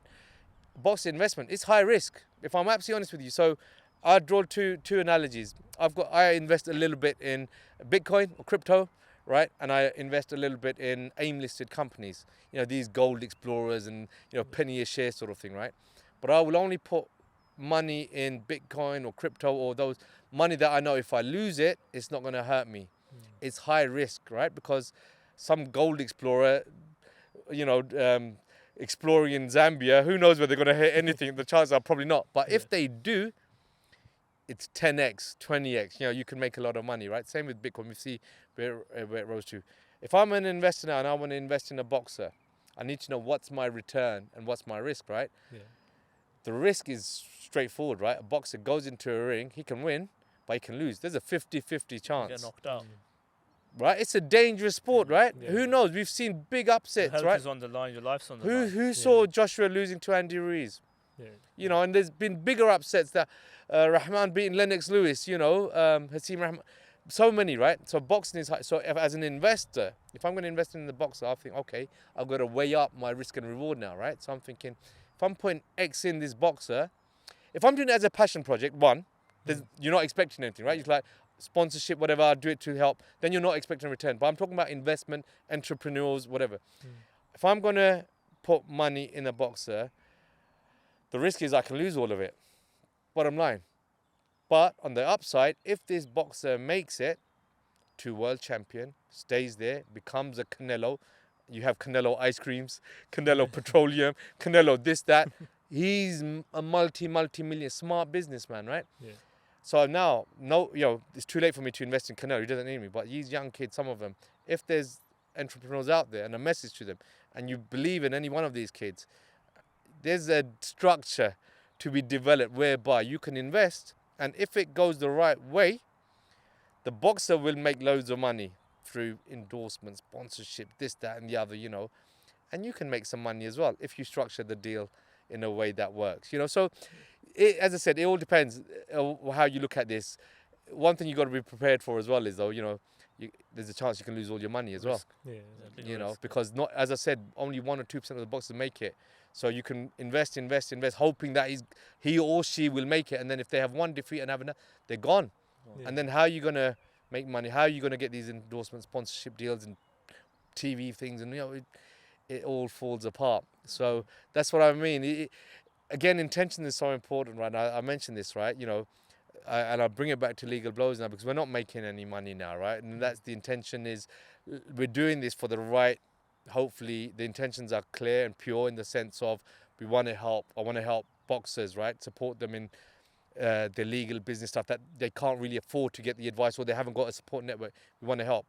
If any one of these fighters becomes a Canelo, I would like to think that they will remember Uncle Adil and legal blows and say, look, these guys were with us from the start. We now need proper legal advice where we are buying multi-million pound real estate across the globe. We're doing, these deals and acquiring these companies. Yeah. That all needs lawyers, right? And legal output, or you need people to manage your assets. At that point, I would like to think Then we're you're remembered. talking, But, but as I said, that success, I'm not, legal blows and my philosophy is don't chase success. Success, let it chase you, Yeah. And I think that's what it comes down to. Have the right intentions and all of this will follow. Yeah, I feel like that's the best way. Yeah.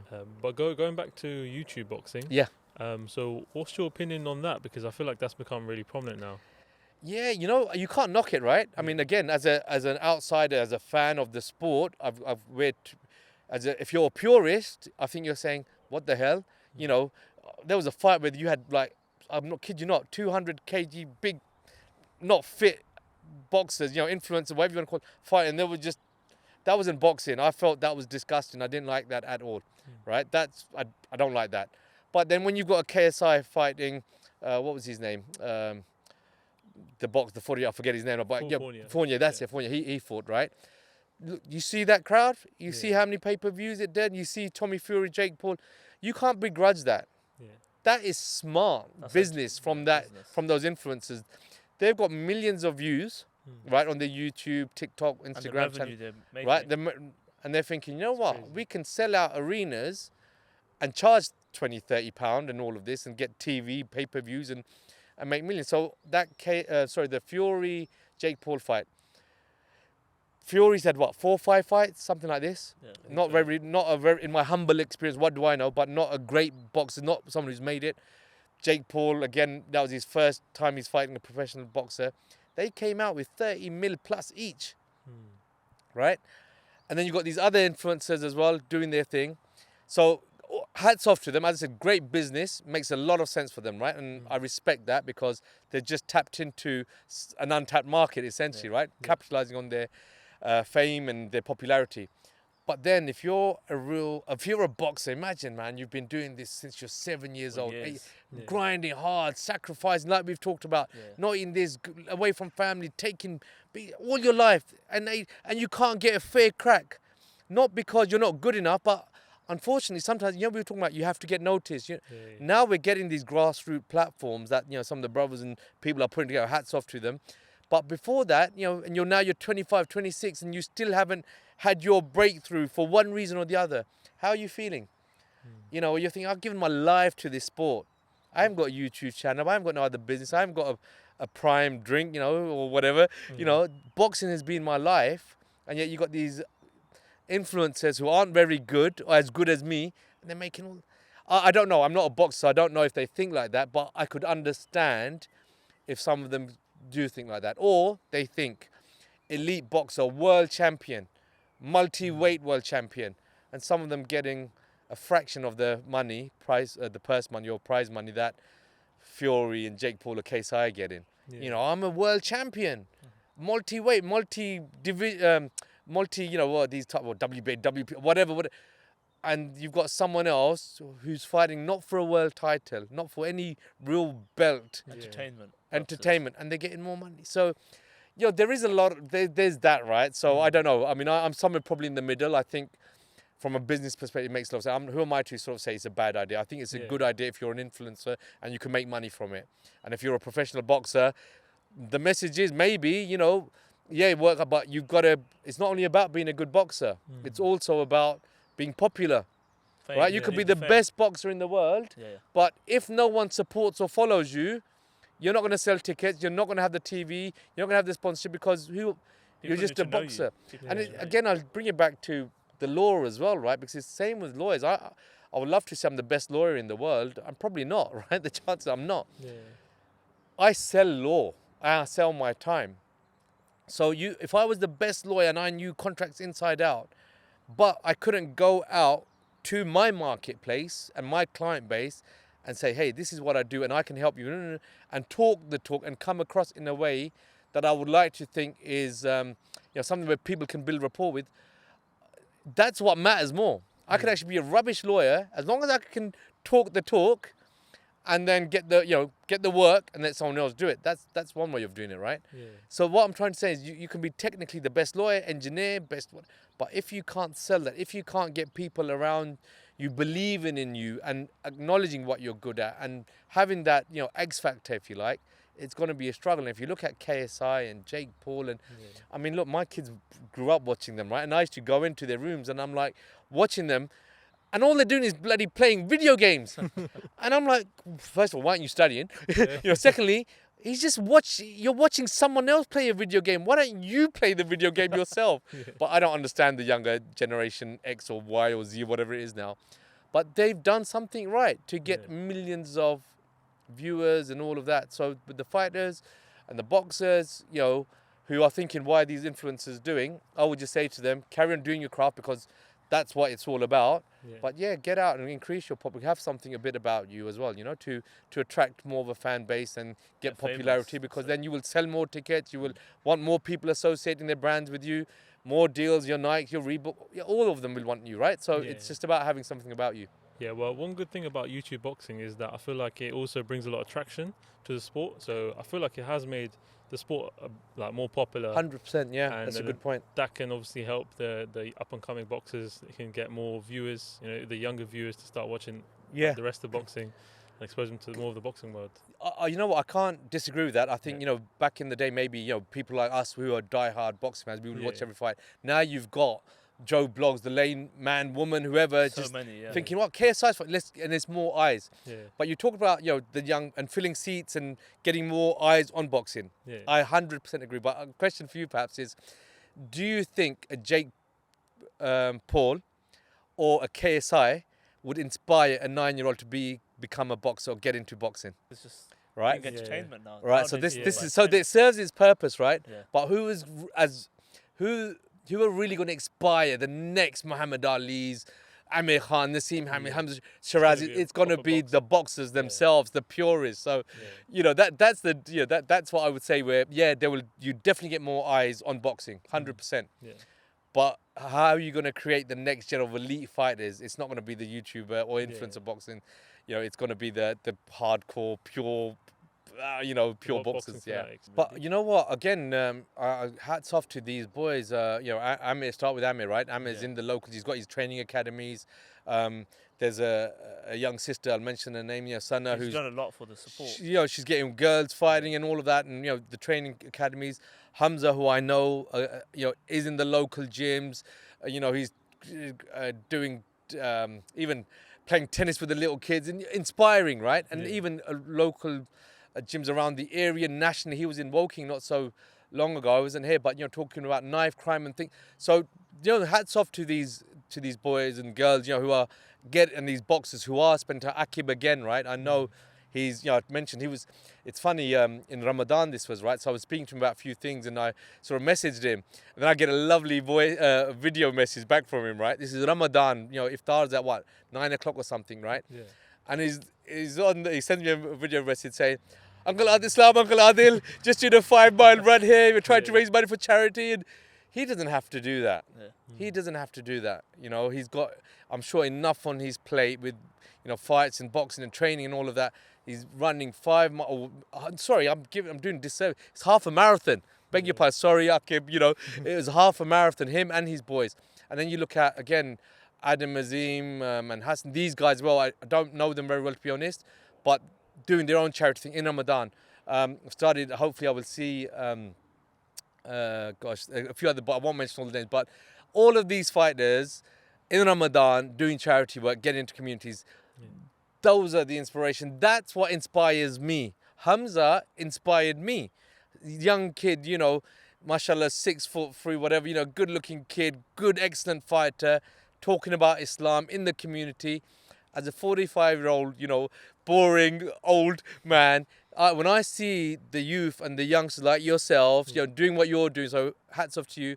Hamza, Akib, the Azim brothers and Masouds of this world, and I can't, you know, Ayub, the young guy, Anis, Taj, the list goes on. Yeah. I can't, I'm not, Sajid, honestly, Mm. I love these boys. Why? Because they show a lot of love back to me, first of all. But even if they didn't, everyone's got a story to tell. And they are all in the communities and they are inspiring. And I think it's not only boxers, they're inspiring 45-year-old lawyers, you know, to get involved and try to get involved in this sport. So again, massive hats off to them. And again, to you boys as well for covering this sort of stuff, because look, I haven't got no real platform at all, right? Let's be honest. But when you go out and you hopefully, inshallah, will speak to these fighters, the younger ones and other people who are getting involved in not only boxing, but could be cricket, football, any other business, you know, I'm a lawyer, you know, engineers, doctors. You will help inspire others because people will watch your content and then think, we get it now. To be a good lawyer, and we can do that. This is what you need to do.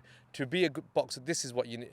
You know, you learn. We were talking about this. How do you learn? You know, I was asking you how or what this all came about, and you're saying so we could learn, right? Build a community, build a network where we're inspiring the youngsters, getting all the success stories out to the youngsters, and maybe they can learn a skill. They can learn how to do business. 100%. You know, I had it was a smallish Eid event here, right? And I was told that this was the first time we had so many Muslim fighters there, you know, and inshallah we'll do another one. And it was an Eid celebration, but it's not just for Muslim. I want to make that clear as well now. Legal blows and what I will help anyone and everyone. So I've mentioned Dylan, and you know I've got a really good rapport getting with Robbie Davies. Hopefully see him at the fight. We will help anyone and everyone, right? Let's just be clear. There's Devon as well, who, you know, so many. All just to reiterate, it's just because I'm a Muslim and you just naturally build rapport, right? The reason I'm mentioning that is, if you talked about community, building community. Every community I'm aware of, the Sikh community, right? Helping people like Dylan, hats off to them. The Jewish community, helping Jewish athletes, businesses, hats off to them. Hindu community, helping the Hindu community. That's brilliant. Christian community, you know, that's brilliant. The black community, helping the black, brilliant. I'm all for helping, whatever basis you have. Why don't we as a community help each other? Right? And I'm not talking about Pakistanis here. I'm talking about Muslims, because, you know, for me, being Pakistani, I love that I'm a Pakistani. I'm proud of it. But I had no choice about being a Pakistani, right? My parents were born there, you know, chose to get married from, you know, my wife's from there, and I love Pakistan. But I had no choice about that. I had no choice about being brown. So I'm not going to say ever, I'm just about helping Pakistanis. I'm just about helping brown people and all of that. I'm talking about the Muslim community. Why? Because I think the bond and what unites Muslims isn't skin, isn't color, isn't background. It's your belief. And we've all chosen, and even if we were born into Muslim families, let's be clear, we've all chosen to be Muslim, the way I see it. Because I could have gone out and I could have said, stuff this for a laugh. I'm going to do whatever I want to do. It may be, you know, easy in many respects with the, you know, parents Muslim and all of that, but we choose to be Muslims. So this community is, you know, trying to bring everyone together, Muslims and non-Muslims, but Muslims naturally attract, as I'm saying. And if we can show that we're helping and supporting each other, isn't that a good thing? Yeah. And again, bringing it back to boxing, right? I don't think I don't think we formalize it and call it Association of Muslim Boxers. But as a lawyer, there's an Association of Muslim Lawyers. There's an Association of Muslim doctors, an Association of Muslim Engineers. Why isn't it that we haven't got a camaraderie or unity amongst the Muslim boxers to support each other, build this community, to lean off one and each other? Unfortunately, and I've said this, so I'll say it, you know, on camera as well. You know, what we're about as a community is, you know, we see someone doing well and we're like, oh gosh, he's gonna get knocked out in the next fight. Oh, he ain't that good. He thinks he's better than he is. Or, you know, any other kind of negativity. Too much competition. Yeah. Competition, or just, you know, if you can't say anything good, don't say anything. Keep your mouth shut. You know, and then if someone is supporting, don't say, it must be in it, because I've had this as well, mind you, I should mention this point. So look, talking about supporting you, I'm not doing anything amazing, right? Let's be clear. I'm trying to do my little bit to help. People say, he's on the cut, he's making money from there, he's gonna, I'm like, no, you know what? Not everybody thinks like you, you know, but we as a community, I just feel sometimes, not everybody, but most of the time, we always like to see the worst in people. We always want to be negative, where I'm a half glass full sort of a person, you know. So, you know, if someone, for example, says to me, oh man, you know what, I didn't perform really well on this fight and this, that and the other, or, as an example, right? And I'm not sure about this, I don't know. I'm never going to say, yeah, you know what, you're right, you weren't really good and you were pretty rubbish. I will always try and say, nah, look, you've got to take a lot of positives. You went 12 rounds, you did this, even if someone, always try and be positive. Positive right? Because who wants to listen to negativity? And we talk about mental health. What's going to bring you down even more is someone else concurring with you. I'm not saying be dishonest and give false sort of, you know, sort of tell lies. And if someone's really bad, tell them, no, you weren't really. There's what we call constructive criticism. So look, that wasn't, but you could do much better. But you know what? This bit you did, it's about focus, right? And encouragement and supporting. If you ask me the essence of legal blows and what I'm about, that is it. I would like to think anyone who I speak to, hopefully, once we've spoken, whether it's, you know, I'm not, again, not mentoring as such, but, you know, sometimes lawyers will speak to me, younger ones or students, and say, Adil, can we have your advice? I would like to, and whether it's the fighters, I would like to think I haven't made anyone feel negative about themselves or what they're about. Life's too short for that, and there's too many haters out there. So if you're trying to give advice, give it constructively and make someone feel good about themselves, because it's a miserable place, this world, you know, and there's too many haters. So let's just spread a bit of love, you know, and encouragement. What would your advice be to someone that is dealing with like haters, stuff like that? Oh, man, ignore them, because you know what, and I go through this as well, you know, you can't please everyone, right? So you, with the best will in the world, I can, you know, try and do my best for, you know, the fighters, my kids, my wife, my parents even, right? It's never going to be good enough. Everybody always wants more, and there's going to be, I won't say hate, but negativity. So if you are a fighter or you're in any position, you know, whatever you're doing, you want to do something and you're getting hate for it, probably means people haven't got a life, and that's what they've got time on their hands to give you that hate, and it shows what kind of people they are. So block them out. If you're, you know, and I know people who've got mates in circles, right, where you go around someone and you're like, man, that guy really annoyed me, you know, he's always bringing me down. I'm like, why do you hang around with people like that? Cut them. Oh no, you know, you can't have it both ways, is simply. So, you know, try and shut them out. Don't, anyone who makes you feel bad, if you, like in terms of circle wise, friends, might even be family, might even be, right? Who knows? I'm talking extended family, right? Whoever. So there's always going to be there's always. you know, maybe a chacha or someone, you know, mamu even, you know, who's like always making you feel down, saying, yeah. You know what, just keep it respect, love and all that, but you don't need to involve them in the daytime if you're not going to get benefit and they're not going to make yourselves feel good. Same with your friends, right? If you've got friends around you who've got your back, they will tell you how it is.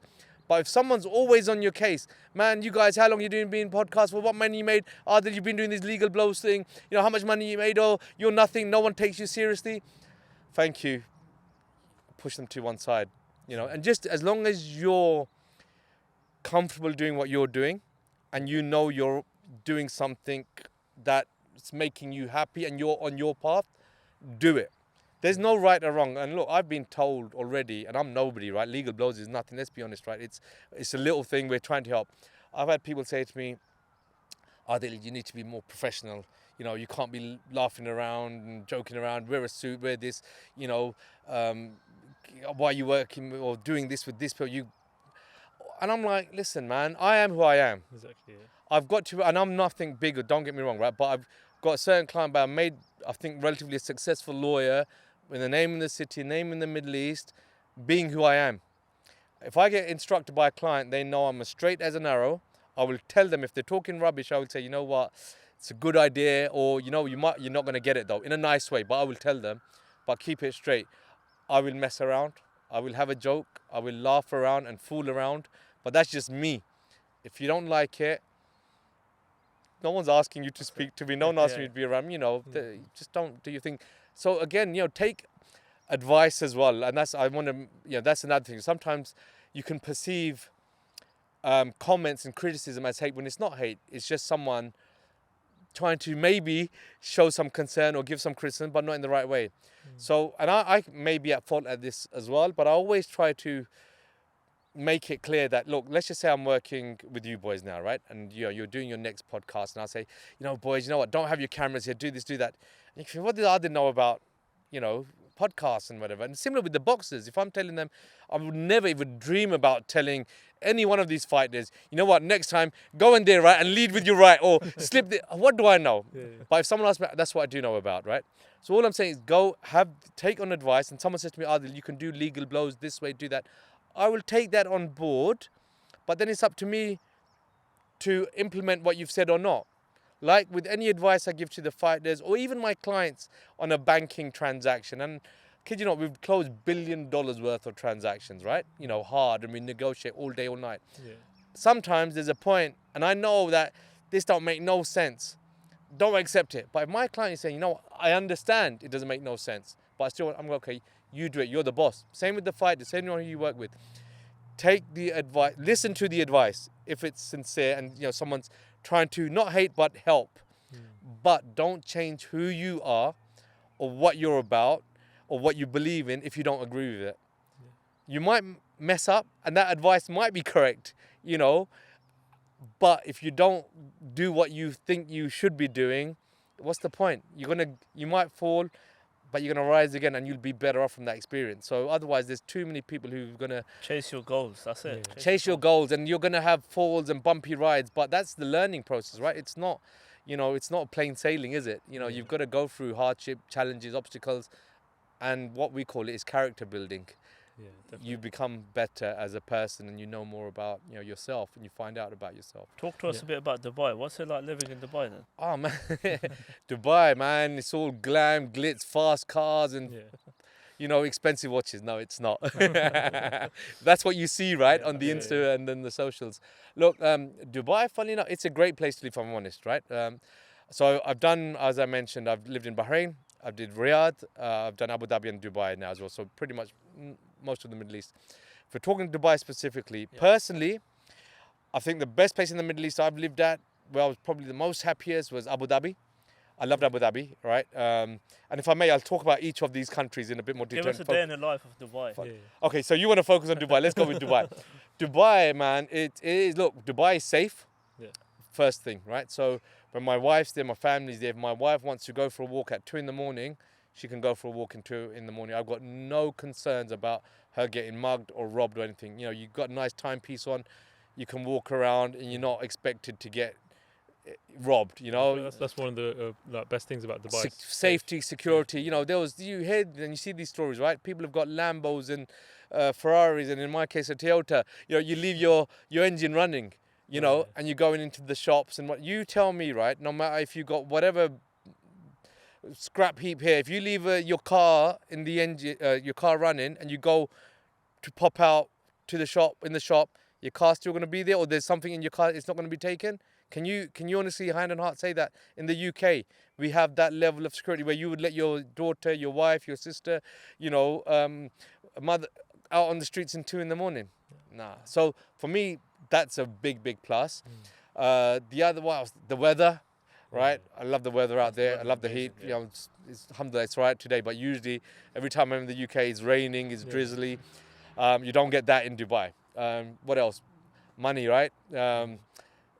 Tax free or zero tax. They're going to bring tax in, I'm sure. But here, you know, you what, 40, 50, whatever percentage it is now, you know, your money goes a lot further. So yeah, Dubai is like a crazy place for as a lawyer. And the azan. The adhan, you hear it, unfortunately, less and less loud. Back in the day, right, you could be half a mile away and you'll hear azans come ringing out. Now, like my mosque is literally a stone throw away. And unless I really listen in, you can't hear it. Because, you know, Dubai is a real melting pot now, right? You've got all sorts of communities. They're not only Muslims, there's probably more expats, I think, in certain areas of Dubai than there are locals. So I think everyone's just respectful of that. You know, do you want everybody to hear the adhan at 4 in the morning if they're not Muslim, for example? So, you know, maybe some wisdom behind that. But, you know, you talk about this, you know, one thing when I come back to the UK, I really miss, and I've appreciated this more since the masjid opened near me. Walking into the masjid is the best thing ever. You know, before you're praying at home, and I pray praying in the masjid, there's no substitute for it. You talk about mental health, and that's for me. I go in them and I come back recharged, man. I can pray at home. If I'm praying at home, God forgive me, but it's like Allahu Akbar, get on to work. When you go into the mosque, you usually get there a bit early, so you do your sunnah. You know, you sit down, you do your dua before, after you do. It just slows everything right down. Everything just, it's like the world's just stopped for that. And I love that. So when I've come out and I'm walking home or back to the office or wherever, then you're back, you're recharged, you know? Whereas if I miss prayers in the mosque or when I'm at home, with the mosque is a bit further and it's not as easy to get to, I know I've got to pray, and you quickly pray and then you're back. It doesn't feel like I've had time out and connected in the way that you do in the masjid. So, you know, that's a real blessing, having a masjid stone throw away. The other big blessing, you know, if you're in a mall, wherever you are, there's going to be a prayer. There's no excuse. You can do your whatever, you know, no excuses. It's the environment. I feel like they're like, you know, you're comfortable. You're around that environment. So yeah, 100%. It's just a lot easier. You know, everything's made easy for you. I'll give you another example, right? This is how crazy Dubai is. So if you're ill, right, God forbid, Allah give us all good health, right? But if you're ill, so I was ill. You know, I'm busy. I hate doctors. I hate going on to hospitals and all. So now you've got a telephone service. So you phone up, book an appointment, get on the laptop or your phone, video conference with the doctor. What's the issue? Tell them what's what. Okay, I'm going to prescribe you some tablets, whatever. Thank you very much. You get a WhatsApp. This is your prescription. It's going to be delivered to you. What's your address? Give me your address, and you get your medicine in 2 hours' time. So I've seen a doctor, got prescribed medicine, had my medicine delivered to me at my doorstep. That's Dubai.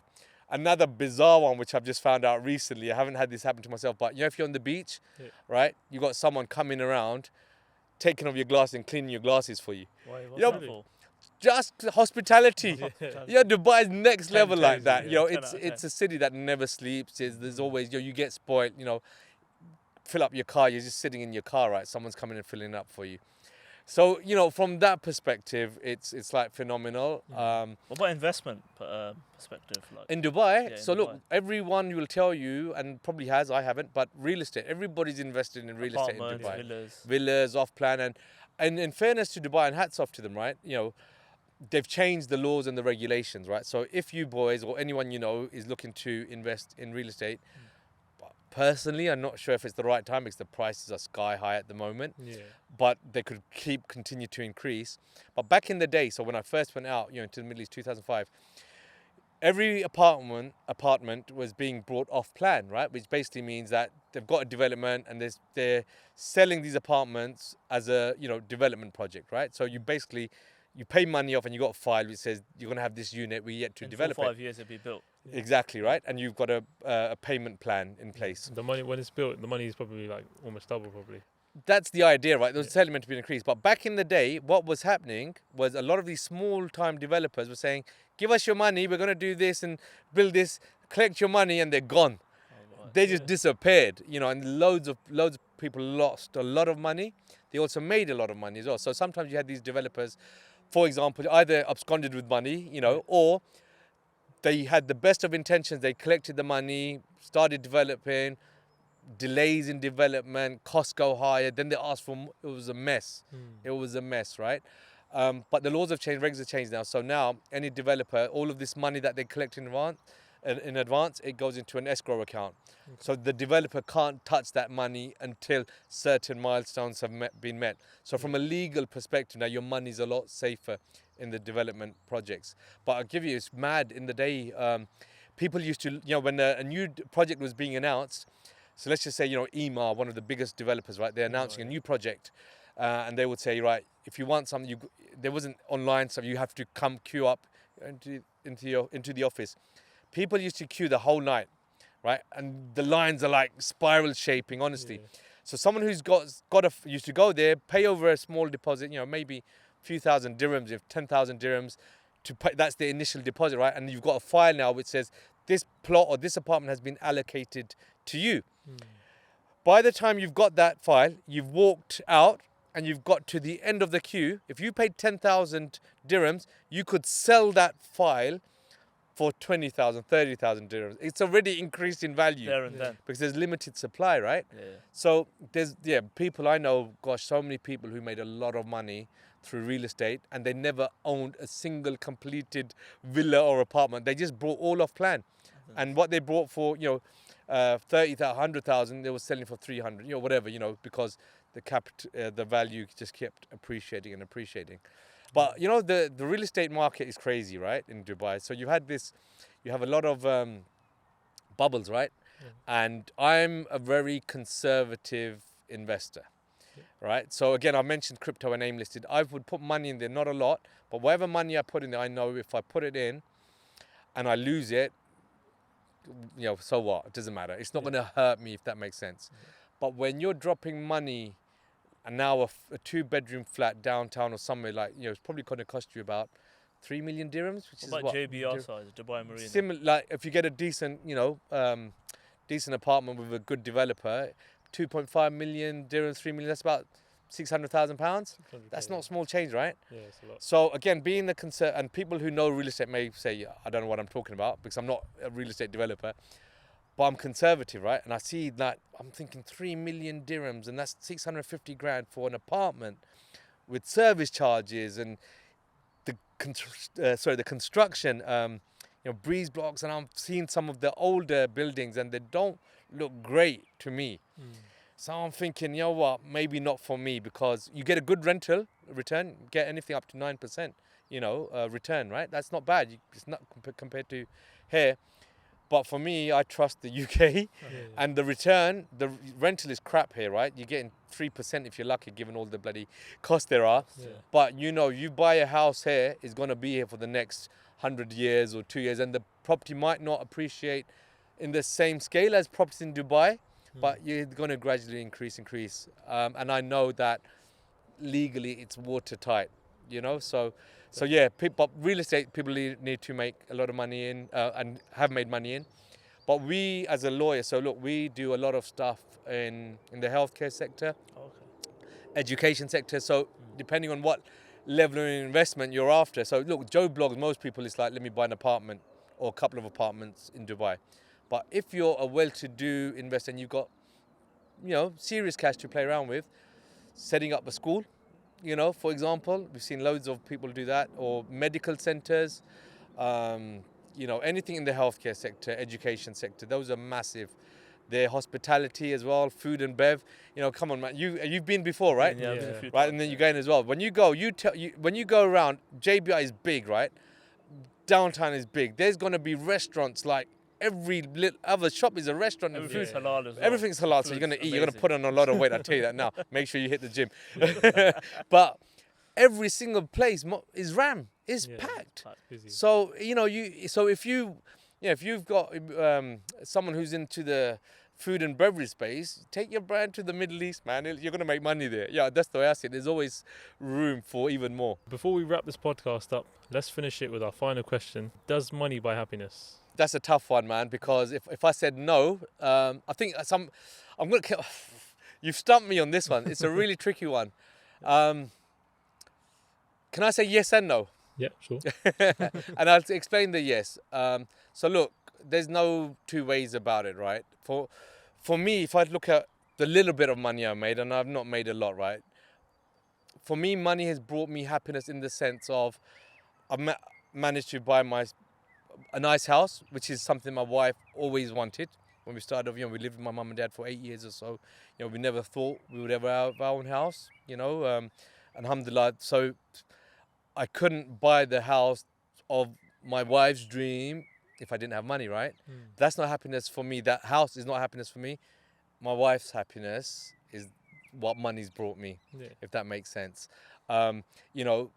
Educated my kids, without money I couldn't do that, right? So look, you met one of them, but the second one, Yahya, he's in Spain, studying dentistry. He's in his 4th year. That's more expensive than, if he was to study in the UK. And if I didn't have the money, I couldn't send him there. He wouldn't be as happy. So then I wouldn't be as happy. So what I'm trying to say, and maybe this will put it in context for you, for me personally, everyone will have their own answer, right? Yeah. For me, money won't buy me happiness in the sense of I don't need a Lamborghini, a fast car, a nice watch on my wrist and living it up. That's not me. That's not what I'm about. As I said, in Dubai, when I'm on my own, I'm in a 1-bedroom apartment. I drive a 11-year-old Toyota. I don't need a flat. That doesn't give me happiness or any joy, if I'm honest. What gives me joy is seeing my family happy and seeing, sort of having this sort of that I've seen them good. I've delivered for them.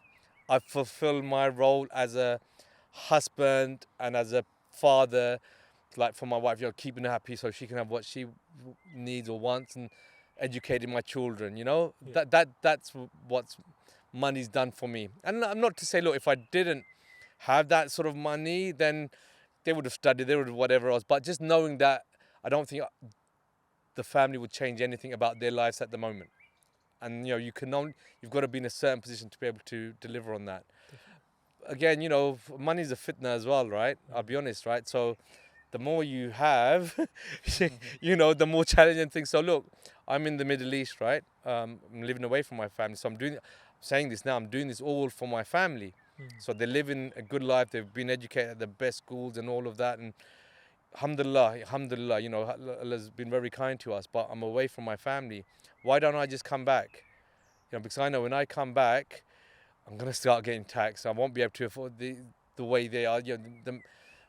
So your expenses go higher and higher as well. So sometimes it's a poison challenge. All I would say is, to sum it up and to round up, is, and I say this, and my wife sometimes has a go at me for this, but honestly, inshallah, the day I leave this world, I don't want to leave with anything other than those 2 cloths wrapped around me. I don't believe in this accumulate, and then when you're gone, your kids will take it. Then I want everything, my kids, to enjoy it while I'm here. So that's the plan, inshallah. Just do what I need to do, see them good, and then live a simple life in some bin somewhere with a few chickens and a few goats. That's the aim, man. All right, thank you, brother Adil, for coming on our podcast, Cashflow Convos. Appreciate your time. And sharing your story. Inshallah, we can get one of the boxers on soon. Maybe Hamzah Sheeraz. Yeah, definitely. To come and share the gems about boxing and the real behind the scenes of what happens as a boxer. Story and stuff like that. And that's it. Thank you guys for listening in to Cashflow Convos. Make sure, for more knowledge and tips, make sure you subscribe to our channel, and we'll catch you in the next one. Peace. Take care, guys.